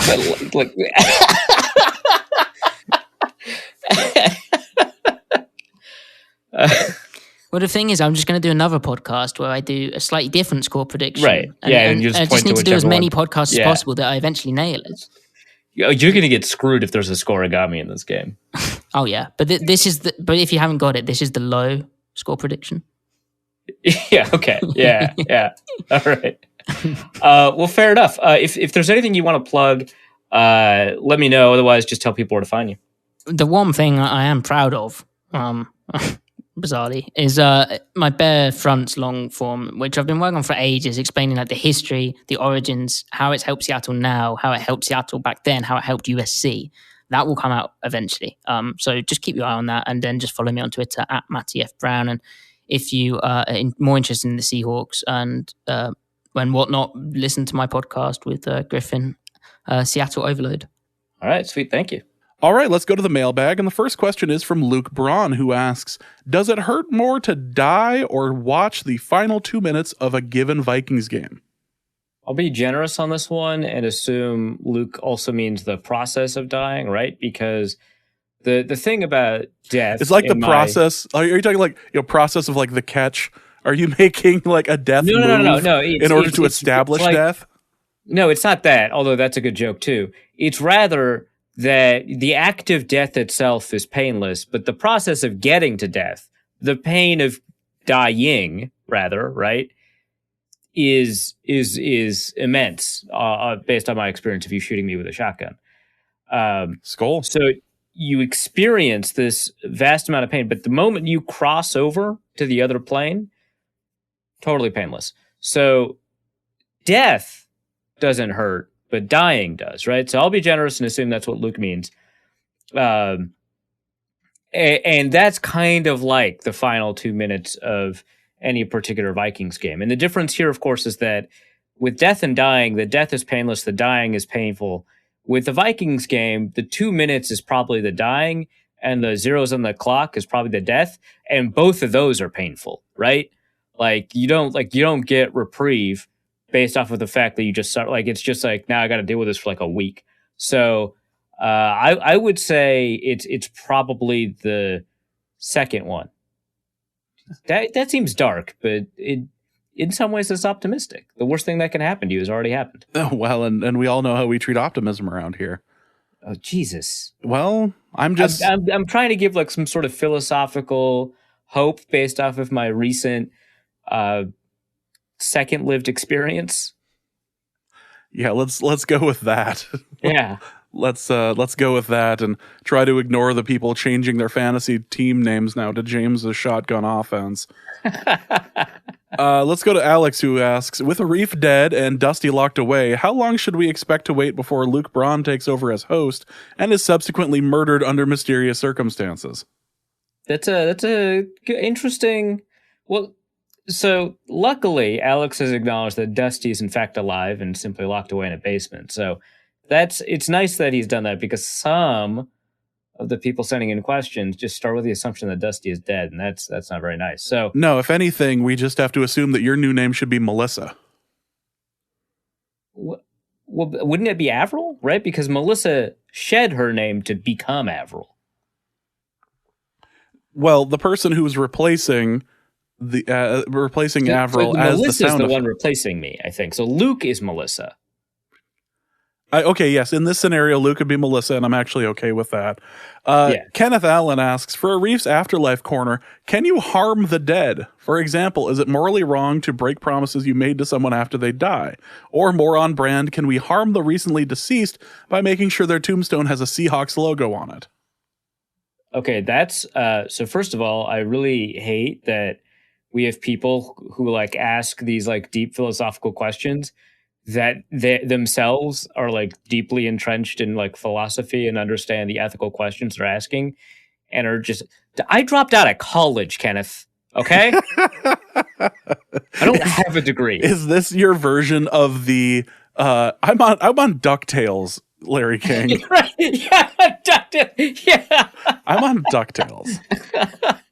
But to answer this the best I can, is that maybe so first of all, obviously it feels wrong, right? Which is like not, I guess, academically sound in terms of a logical argument. It feels wrong to break promises you made to someone after they die. But I guess in a somewhat Kantian sense, it only makes sense for you to fulfill those promises because we would not be able to exist in a world where you could make promises to someone post-death if we knew those promises would not be fulfilled, right? Like, if we standardized the practice of just kind of giving up on these promises, we would rob our future selves, all of us as a society, the capacity to experience the satisfaction of knowing that someone will fulfill their promises made to us as we're dying. So in that spirit, your commitment to making those promises holds ethical weight. I think that's an ethics argument people make. So no, you can't put a Seahawks logo on my tombstone. Ojibwe Pun asks, will future articles provide clues to the afterlife, or prior to your demise, was your personality uploaded into a positronic brain? I'm curious about the positronic brain thing, because that's like such a staple in sci-fi. And is it just because like Asimov was like, yeah, this android is a positronic brain, and everyone was like, yeah, no, we'll call it that now. Data has a positronic brain. I don't know what a positronic brain is. Is it just like we liked electronic, and so this is the other version of that? I don't know. But sure, was my personality uploaded into a positronic brain? No, I contain multitudes. The folds of my essence cannot be captured by mere ones and zeros. Boy, that sounds almost as arrogant as the discussion on the defenses there. Yeah, but not as arrogant, just almost. Almost as arrogant, sure. Bishop Sycamore alumnus asks, is this for a Reef's Afterlife Corner? We're getting into football now, which is a fun sentence to say after the Afterlife Corner. As the defenses seem to be their Achilles heel this season, are there any specific causes, cornerbacks, Wanham, scheme, or is there any scheme or personnel changes you would make to shore up that side of the ball? So as to the specific reasons that the Vikings defense seems to be playing fairly poorly, I would argue, yeah, I mean, there's an issue with pressure production, so you could talk about Wanham. I find it interesting that ESPN's defensive line pass rush win rate and run stop win rate are low for the defensive line, because I thought the defensive line did all right, especially against the Cardinals. Obviously against the Bengals, there's like, the issue I think that a couple of people pointed out, I think Will Ragatz is one of them, I think Eric Thompson is another one, have pointed out, is that the Vikings sack totals have exceeded their pressure, or I shouldn't say exceeded, outpaced their pressure totals, right? So at some point it's going to bounce back, and that's what's being hidden by their impressive sack production, is that they're not getting very much pressure. So when we take a look at all of these like excellently completed passes, the ball's out on time, they're going to receivers and stuff like that, that can be a product of not very much pressure. Fine, maybe. I don't really feel like those statistics are, I shouldn't say, I'm sure they're accurate, but I don't think they're representative of what the Vikings are trying to do. It feels like, and this is all very wishy-washy because I keep on saying it feels like, but it feels like the defensive line for the most part is doing their job. I am still concerned about Dalvin Tomlinson. I know that Luke Braun and Nick Olson have made arguments on Twitter, maybe Crosser as well, that Dalvin Tomlinson is doing his job within the confines of the scheme. I'm not convinced of that, so I'll say that. But Michael Pierce, Danielle Hunter, they're both playing very well. Dalvin Tomlinson is doing some stuff that's all right. DJ Wanham is not that great, but Stephen Weatherly is playing a couple of snaps here and there that look pretty good. So I don't know if it's that. I think it's the cornerbacks. I think it's primarily from a pass stopping perspective, at least. I think it's primarily like this Bashaud Breeland is not keeping up pace with these receivers that are wide receiver twos, and Bashaud Breeland is not really quite there. That seems to be the issue. The Vikings seem to have confidence in him in a way that kind of makes sense based off the preseason, but doesn't make sense for people who just started tuning in game one. As for the linebackers, we should talk about that, right? Because first, I think we're kind of seeing the pass rush boost that Anthony Barr typically provides being gone now. And we also saw that with Eric Wilson. It's just the one-to-one matchups that Anthony Barr creates without the Vikings blitzing create better scenarios for the defensive line and improve their pressure production. So that's something that, a lot of people don't like Anthony Barr, but that's something that he does. And then also, and Nick Vigil is playing super up and down, and it's not like Anthony Barr was Mr. Consistent or anything like that, but I feel like while we probably wouldn't have gotten the pick six if Anthony Barr was there, we probably wouldn't have gotten as many kind of missed tackles in the backfield either. And Barr, I think it's credited for a bunch of missed tackles from fans because early in his career, he missed a ton of tackles. And then also the year that he played with like a broken wrist or whatever it was, that weird problem year that he had, he also missed a bunch of tackles. So this is the kind of reputation that he has for it, but he doesn't really miss that many. So I feel like one of the issues, and just like with Justin Jefferson's drops on the offense, I think Eric Kendricks' missed tackles on defense will correct themselves, but the other missed tackles we're seeing from Nick Vigil, Mackenzie Alexander, Bashad Breeland, I don't know that those will correct themselves. So that's a problem too, is that they're missing a lot of tackles. I think the defensive line is corralling running backs, and then the linebacker gets to a running back and they miss a tackle. And so when it's Eric Kendricks, it sucks because you expect the world of him because he's an all-pro caliber linebacker. When it's Nick Vigil, you're just like, that might be who he is. So I think those are kind of my issues. I'm sure I'll structure my thoughts at some point and write up a piece, maybe week 4, week 5, if the defense continues to falter. And then I can probably answer that in a little bit better detail. Yeah, anybody who has a set of eyes watching the game or watching the last 2 games, their takeaway should be a couple of things, but one of the biggest ones should be this team seems to have forgotten how to tackle, which hasn't really been a major problem over the past how many years of Zimmer. So this seems like more like a relatively new problem. It does, and I'm so curious because Eric Kendricks has missed, I think, 3 tackles in both of these games, and that's really high for him. Right, he misses 6 total tackles in probably like 9-10 games over the course of a normal season. Like that's remarkable that he's missed this many tackles. And then, like I mentioned, the defensive backs, Nick Vigil, and DJ Wonnum and Danielle Hunter both missed tackles as well. But that a defensive lineman missing a tackle is a little bit less concerning for me because usually that play still results in a stop or a tackle for loss because they've slowed down the player. But when it's a linebacker, that's not necessarily the case. Yeah. Next question is from Damian Barrett, who asks, despite Arif's, RIP, view on 0-3 teams, watching Monday Night Football reminded me of the old adage about being chased by a bear. When evaluating the Vikings' playoff potential, shouldn't we look past our win-loss record and instead focus on chances of winning the division, literally outrunning the Bears? Okay, so this is a fun adage because he confused it at the end with a literal interpretation, which is kind of funny. What do you do if you and your friend are being chased by a bear? Well, you don't have to outrun the bear; you just have to outrun your friend. Or, I mean, I guess ideally enemy, right? But you're probably not hanging out with your enemy. Probably not out in a situation where bears are. Well, yeah, exactly. Yeah, I mean, you got to trust that guy, right? But in this case, they will literally have to outrun the Bears. So shouldn't they focus on winning the division? That's fair, right? Because we've seen 7-9 teams, 8-8 teams make the playoffs, and certainly an 8-9 team is certainly in the running to be able to make the playoffs, and that's entirely on the table. And so the stuff about starting off 0-2, 0-3, and stuff like that. It very rarely is the case that a team can start off 0-3. And the other teams in the division are catchable. This seems to maybe be a unique case where they might only be 1 game back in that situation. I guess it depends on how Green Bay does. Yeah, I mean, if you win the division, you're in the playoffs.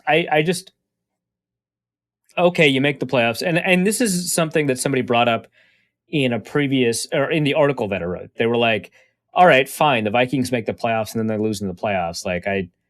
Why? Great. Like, why are we doing the math to see if they make the playoffs? It doesn't matter if they do.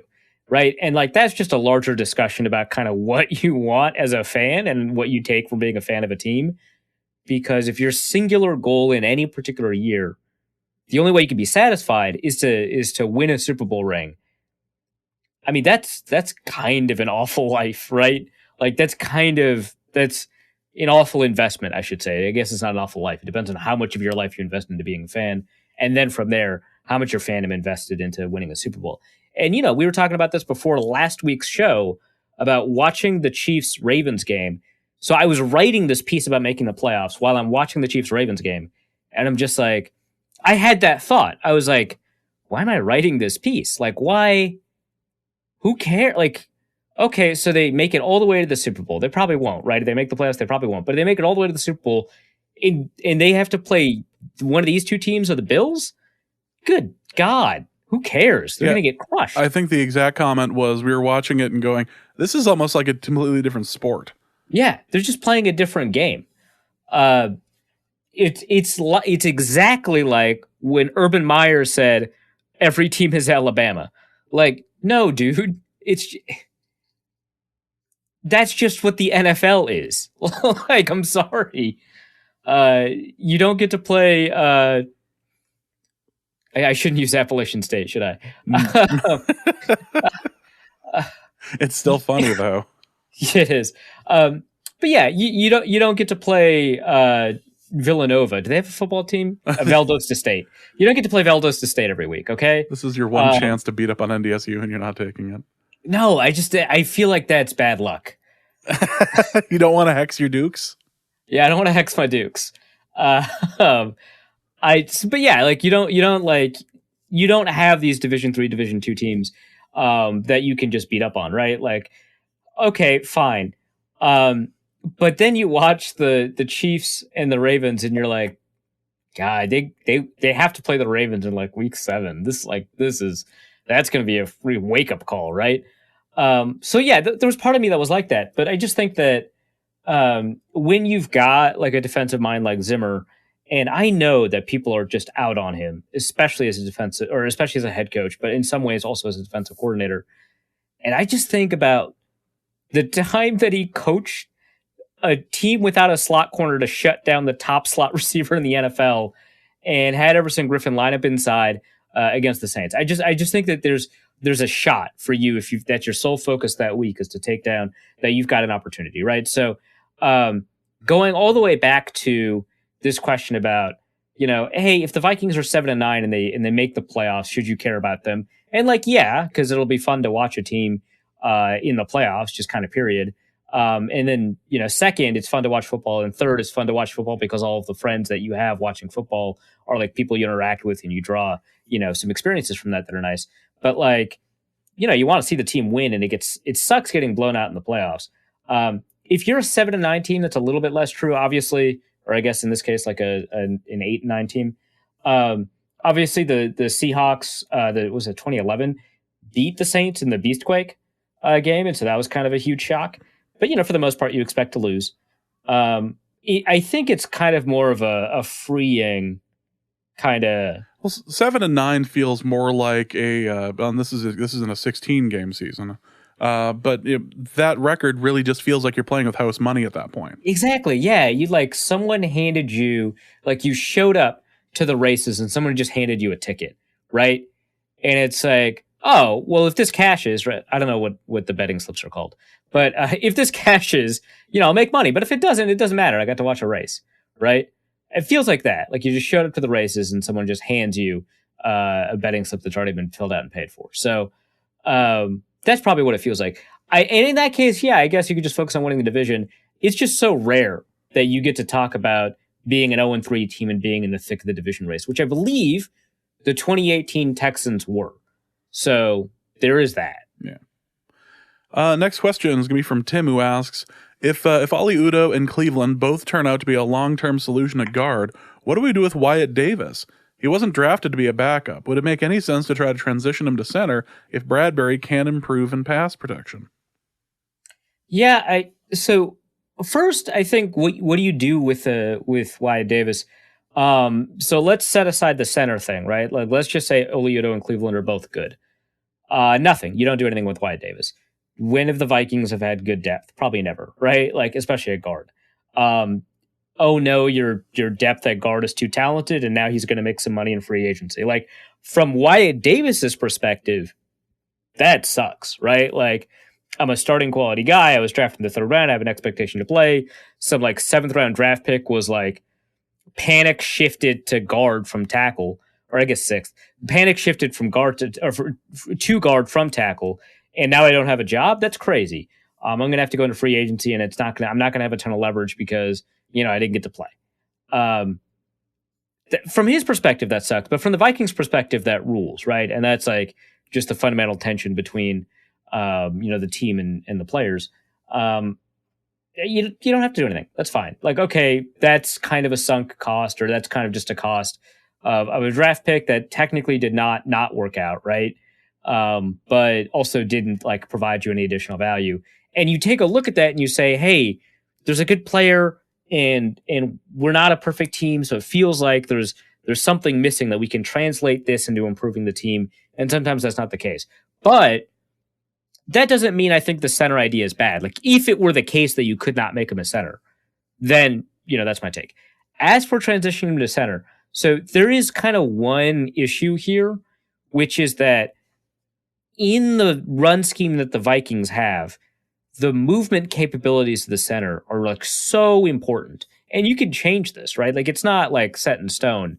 But you take a look at a lot of these like really good wide zone teams, and their centers can book it, right? Like Austin Blythe for the Rams. I want to say I don't think he's still with the Rams, but he was just recently with the Rams. Who's it with San Francisco? I think it's Kilgore. A lot of these centers can absolutely just move.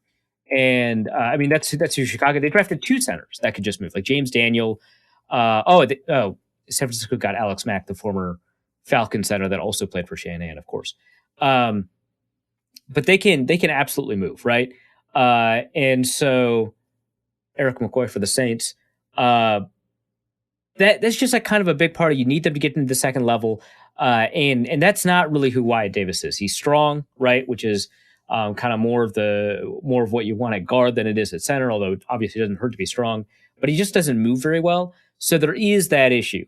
That said, the integrity of the running scheme is like far too important in the imaginations, in my opinion. I could be very wrong about this, but in the imaginations of offensive coordinators when they're designing the offensive line, right? Like, it is easy for analysts like us to emphasize the importance of the pass game and dismiss the importance of the running game, and kind of miss some of the human element, some of the of like just like giving your offensive lineman a break and allowing them to run block, of also just kind of the subtle cues about whether or not you're going to run or pass, and just all these other things, right? Like, it can be easy for us to dismiss that.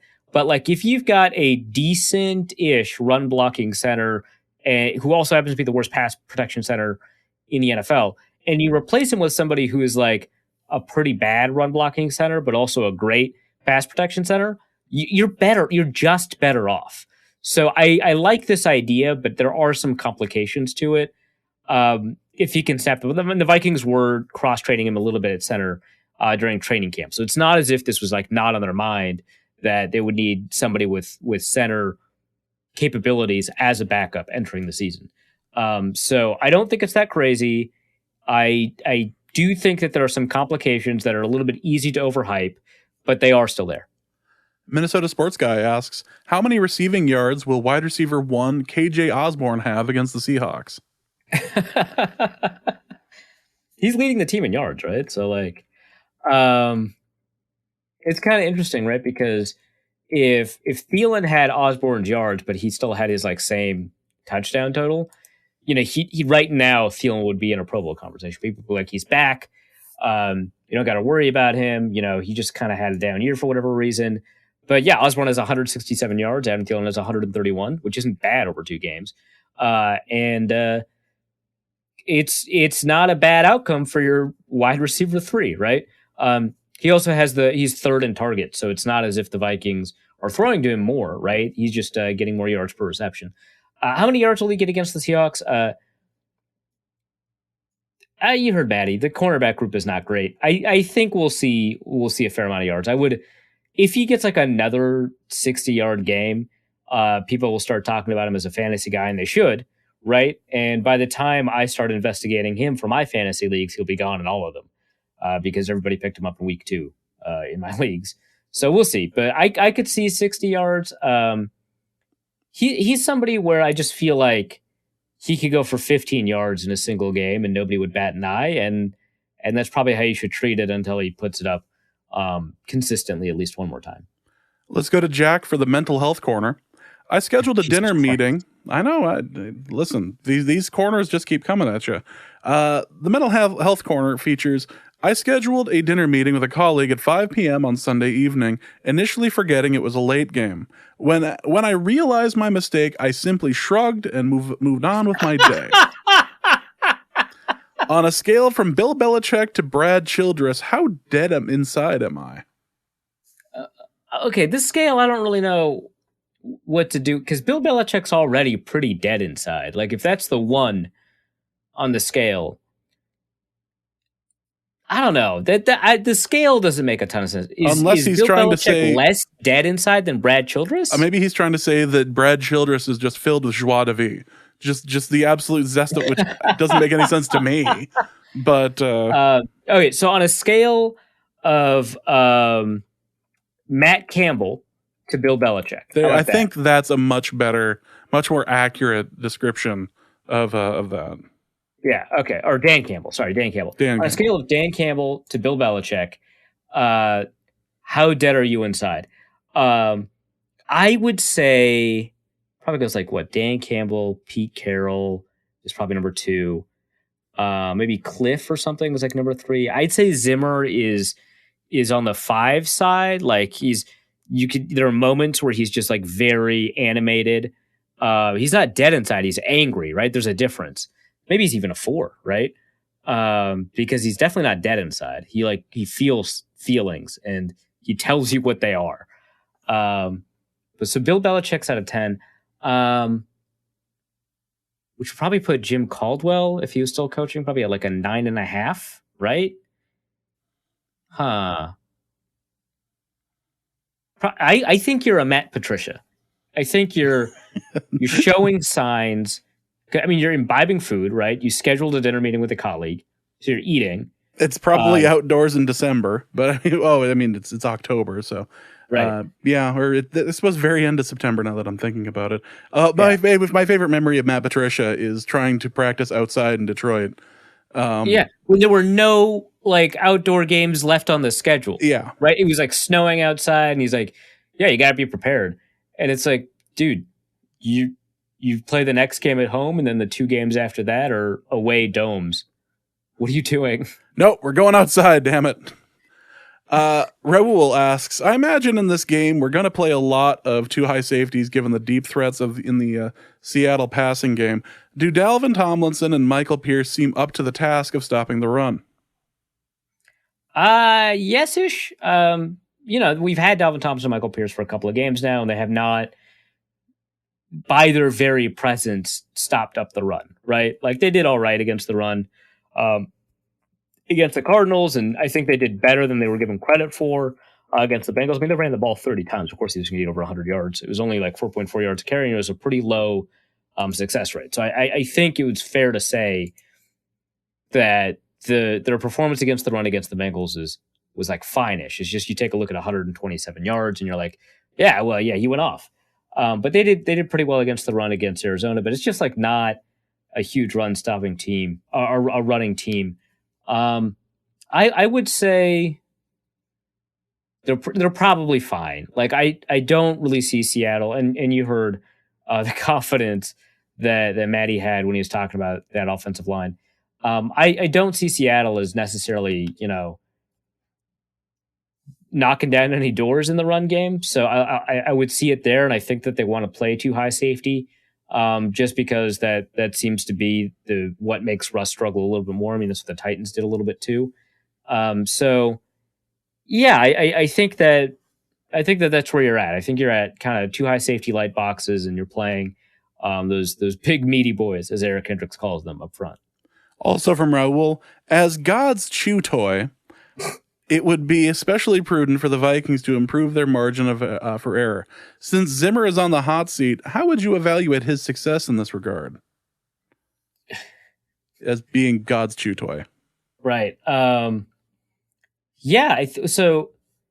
I would say that to improve his odds of being God's chew toy, he would have to win this game, right? Because it's so easy to fire an 0-4 coach. And then I'm not going to say your misery is over, but like the stress of trying to keep your job is out, right? It's replaced with the ennui of not having a job, right? The vacant deadness of having no purpose, not to take it to a dark place. But, it's pretty stressful trying to keep your job when you're struggling. I think just kind of stringing together a couple of wins here and there to prevent yourself from getting fired would be kind of the best way to do it. And I think that Zimmer's done a really good job of maintaining that extremely high level of stress, because every time he's been mentioned as being on the hot seat, he wins a playoff game or so. He goes to the playoffs first time, he wins the playoff game second. It's nuts, right? So I would say that he has done a pretty good job of getting battered around by the uncaring forces of the universe. And being God's chew toy. Vikings fan Dead Inside asks, now that you're dead and can no longer be killed for your optimism, how optimistic are you about the Vikings' chances against Seattle this week? Actually, the preview piece for the Seahawks game is going to come out tomorrow, probably morning. We're recording this Thursday night, so Friday morning. So you'll all have already probably seen it or have access to it. So we're going to be over at The Athletic. Chad made a prediction. I don't know what it is. John made a prediction. Krasinski, he predicted a Seattle win. He predicted a Seattle win. I actually predicted the Vikings win. Seattle was frankly lucky, right, against Tennessee. I mentioned that in the interview with Maddie. I kind of don't see it with Seattle. It's kind of funny because Maddie is really down on that offense and really up on that defense, or about to turn a corner on defense. And man, nothing is synced together on offense. And, from far away, I'm just that offense is pretty good and it's going to be kind of tough to stop. But that defense is kind of garbo. So we're kind of on different spots there. But at the end of the day, one of the units is struggling, one of the units is not. And I would say that gives the Vikings an opportunity, because I just feel a little bit more comfortable about the direction the defense is taking, which I guess is the same argument Maddie is making for the Seahawks. We're both subject to maybe similar biases here. But I feel a little bit more comfortable about the direction the defense is taking, and I'll take the Vikings receivers versus Seattle corners more than I would take the Seattle receivers versus the Vikings corners. Both are slaughters, right? Both are you take the receiver in the matchup both times. I'm not saying you don't, but the magnitude of the matchup, I think, favors the Vikings more. Russ is obviously a better quarterback, so that's your heuristic there. But I just think the defense is more prone to error in Seattle. So I actually do think that the Vikings will win. Who knows? I also wanted to pick the Vikings because I knew that John was going to pick Seattle, and I knew that Chad was probably going to pick Seattle. So we had already picked all the same teams in weeks 1 and 2. And I want to win. And the only way you can do that is by differentiating. So that's part of it too. Ian Pauly asks, for James's relationship corner. Oh, this is always going to be a good time. Oh, good. No, this is good. My wife and I recently moved to Florida for her work. We've spent the last 2 weeks doing nothing but unpacking and home improvement, and I don't want to miss the annual Arif Bowl. How do I navigate this while staying in my wife's good-ish graces? I tell them you're watching the game for a good cause, right? The Arif Week concludes with a gift to the Lavender Rights Project. So, just say it's for a good cause. I'm sure that's going to fly, right? Because there's no way that your wife would say something along the lines of, well, why can't you just donate to the Lavender Rights Project and help me unpack?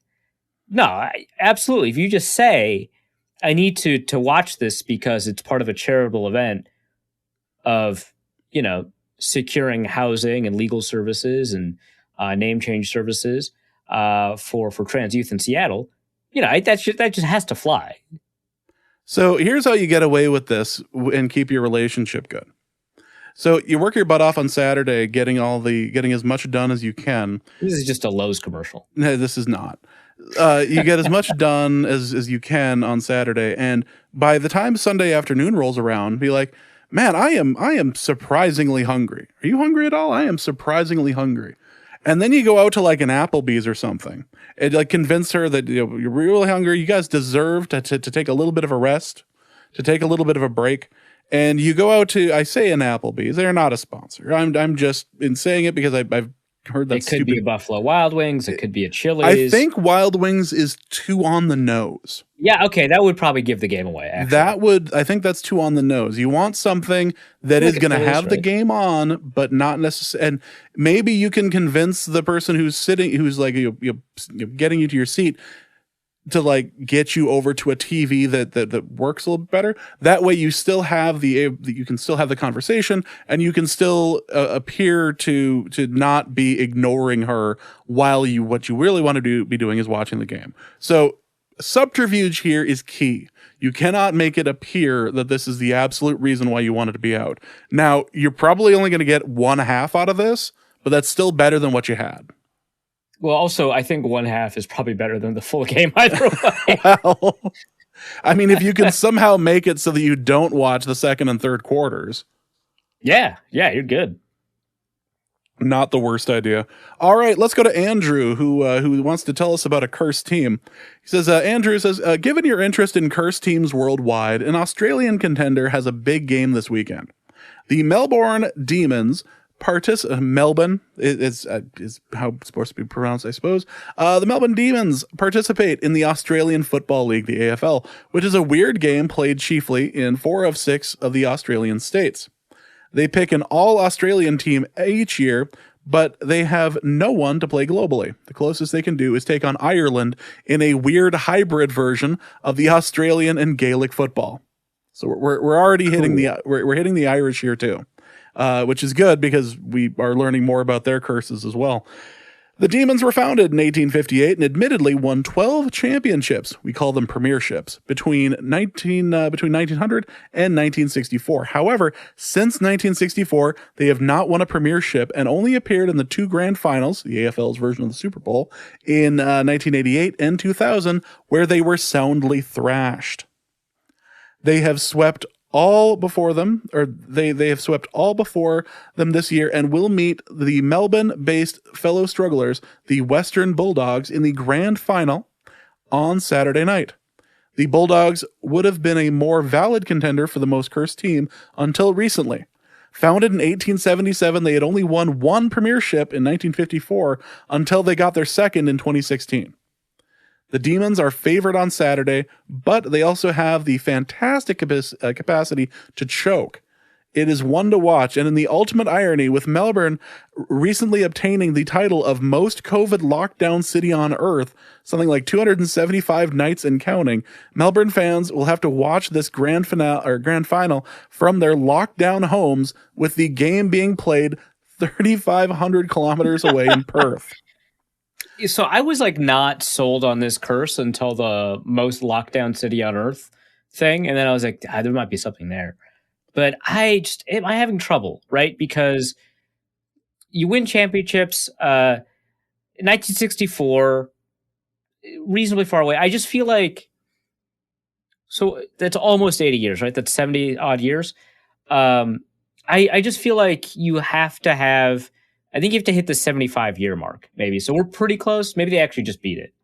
They probably just beat it, actually, right? Because it's... Welcome to a Reef's Math Corner. Don't worry about it. Actually, if it's 75 years, yeah, I'll just do 1964 plus 75, and that's not that at all. I was way off. I write about analytics. I wasn't going to correct you. You're the numbers guy. I just wanted you to stew. Okay, cool. So it hasn't even been 60 years. Not even 60 years. I feel like you have to have 60 years, at least, but probably 70, 75.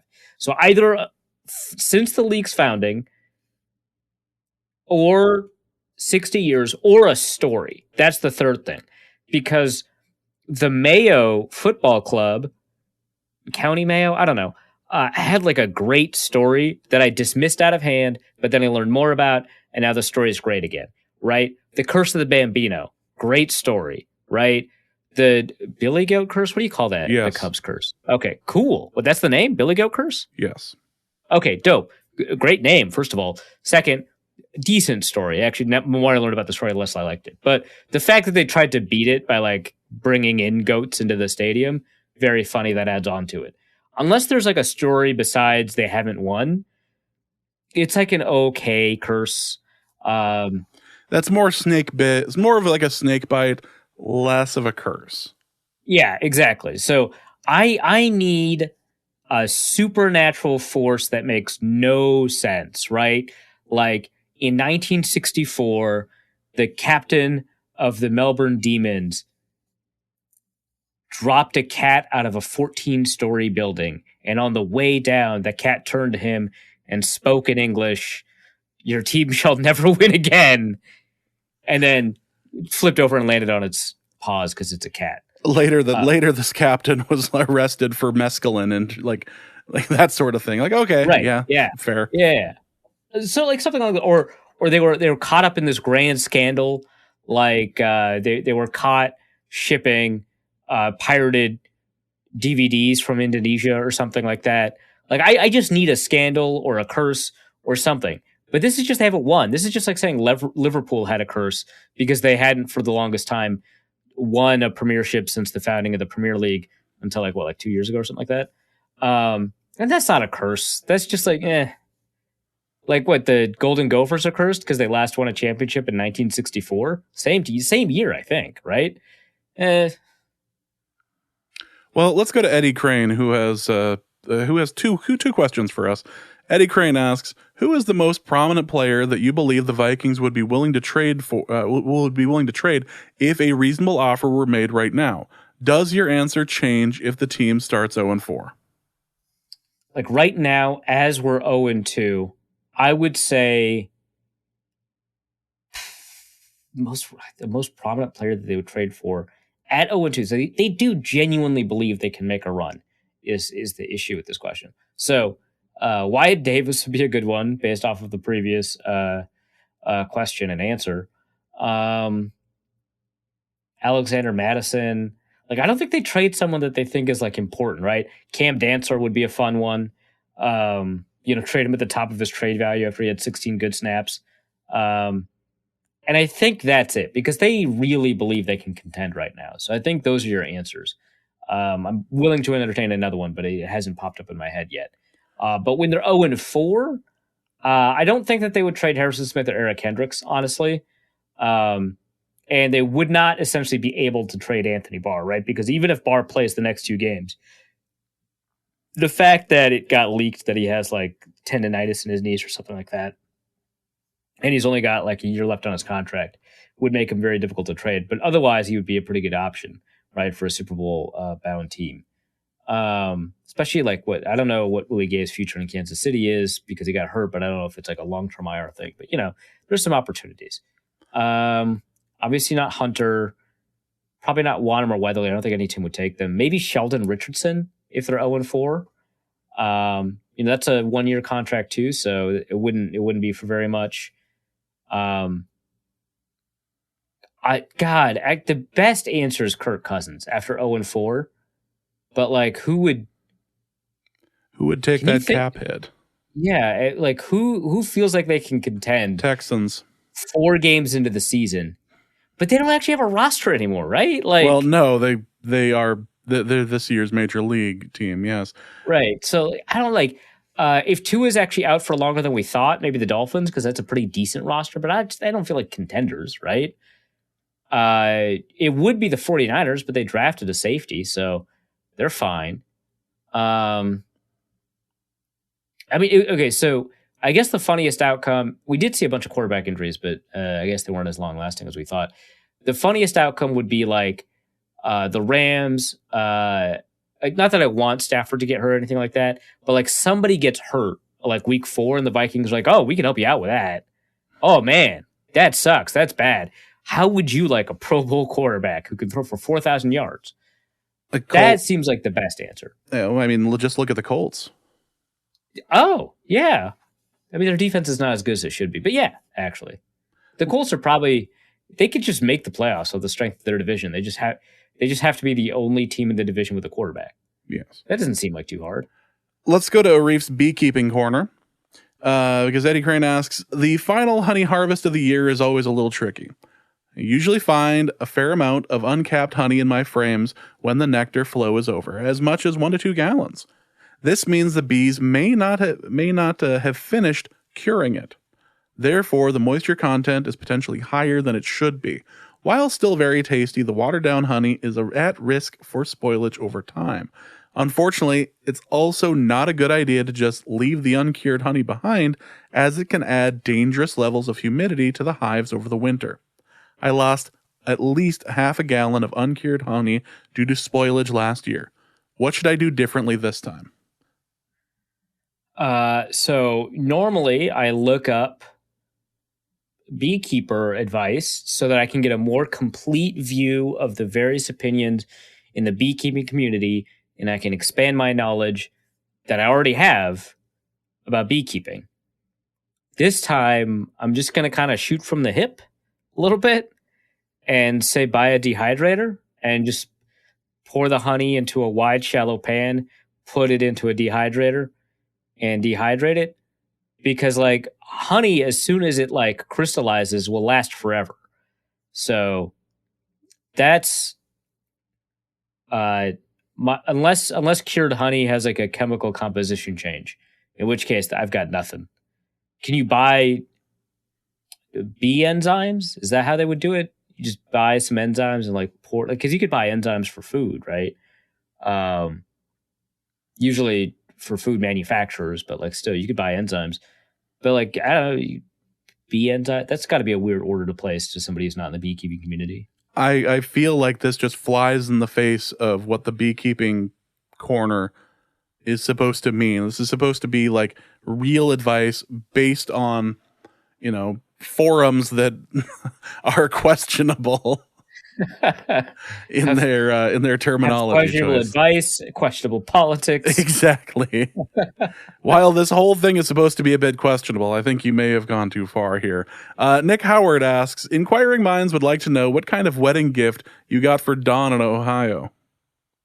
Well, James, what did we get Dawn? Arif and I talked for a while about this because this was something important to both of us. At the top of our minds. Really, it really was. This is something we've been concerned about for nearly a year now.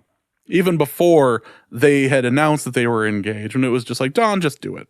So what did we get for Dawn and his beautiful wife? Well, see, we got her a very nice necklace. And I know what you're thinking, getting a bride a necklace for wedding, a little weird. I know, but hold on. This is important to us. We thought about this.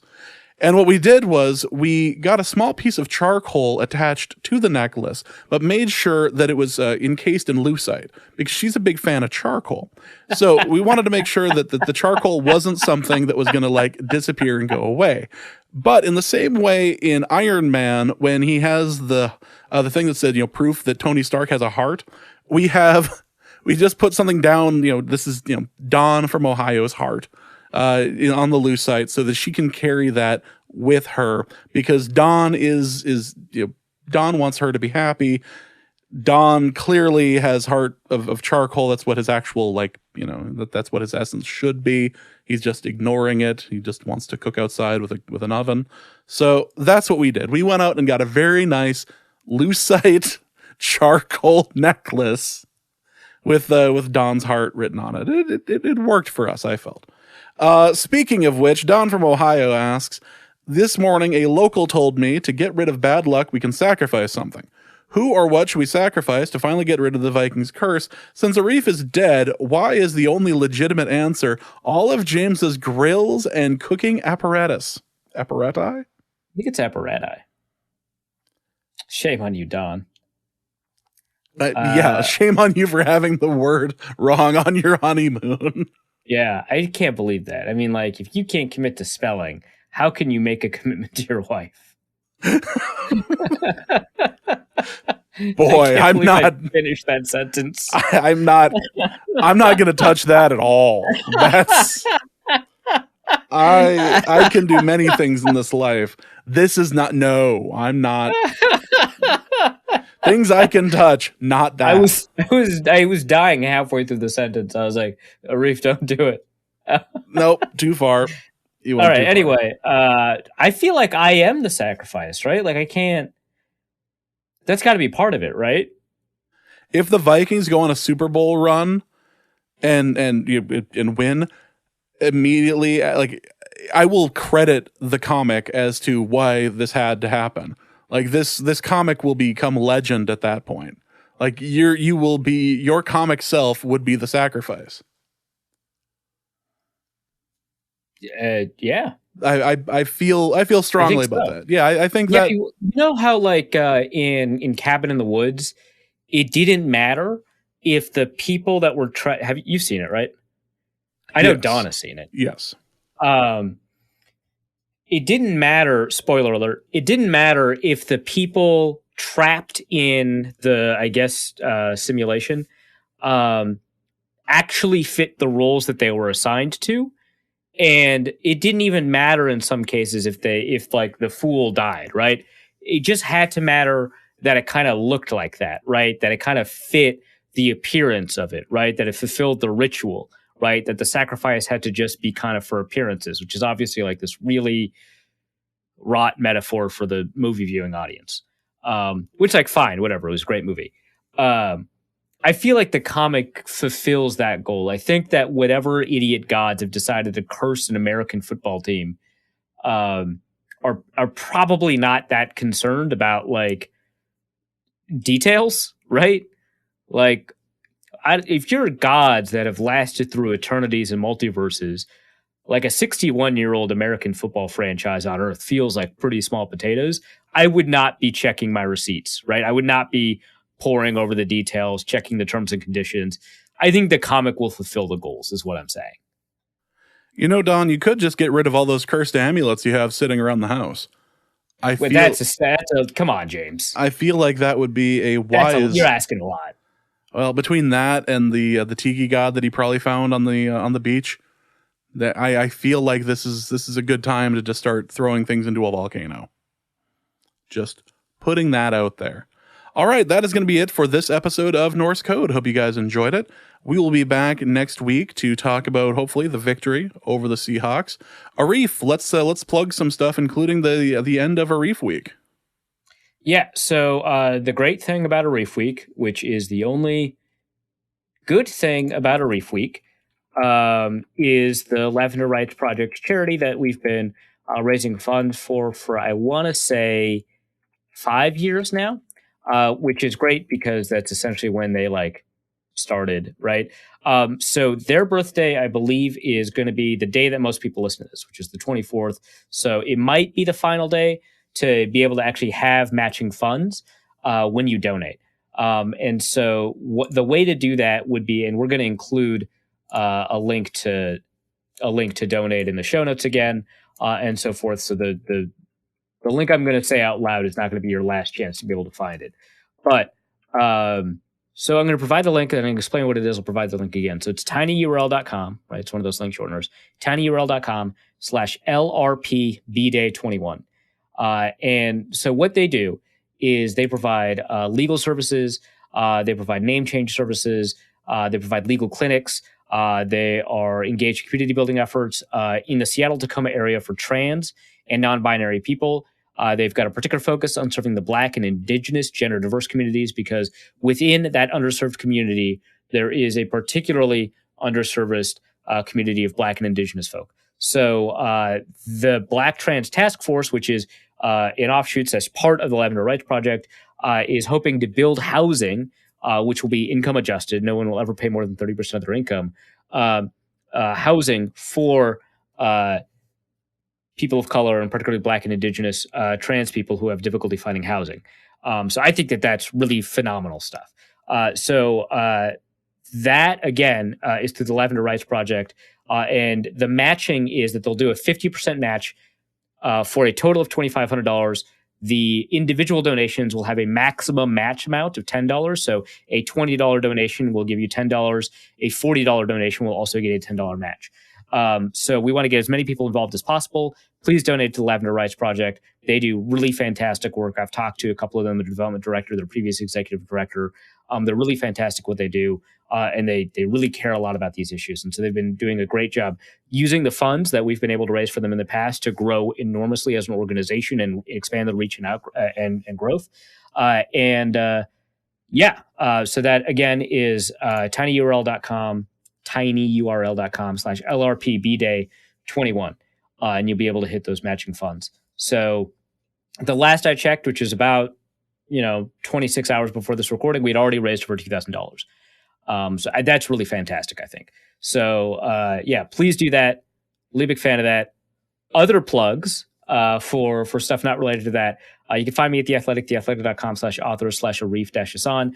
I just wrote 2 articles, one on whether or not the Vikings are really a play action team anymore, right? Like they're not doing play action very much, even when you account for all the situational factors that prevent them from doing play action, like 3rd and 24 or whatever. And then I also wrote a piece on whether or not the Vikings are really out of the playoffs yet, which I already referenced in the thing. So you can find those over at The Athletic. Also the game preview that Chad, John, and I wrote, which we do every week over at The Athletic as well. Well, that's going to be it for this episode of Norse Code. Hope you guys have enjoyed it. We will be back next week. So for Arif, my name is James. Thank you guys so much for listening. And please remember, Case Cookus. And we will be back next week. Norse Code is the largest and only division of Norse Code LLC. You can find Norse Code on the Daily Norseman, SB Nation's official Vikings blog, at dailynorseman.com. You can also find it on iTunes, Spotify, YouTube, Stitcher, or wherever fine podcasts are aggregated. Our Vikings blogger extraordinaire and generally useful human is Arif Hassan, and he can be found on Twitter at Arif Hassan NFL. You can also find his written work at theathletic.com. I am your podcast host and producer, and my name is James Pagashnik. You can find me at the show's official Twitter feed at NorseCodeDN or my personal account at Big Mono. If you'd like to donate a few bucks to the show, you can make your one-time donation at paypal.me/NorseCode, or you can make a recurring monthly contribution by visiting patreon.com/NorseCode. A donation of $3.50 per month does get you bonus material from the show and much more. Any questions or comments that won't fit in a tweet can be sent to norsecodepodcast@gmail.com. On behalf of the Norse Code staff, we thank you so much for listening. Our formula is this. We go out, we hit people in the mouth.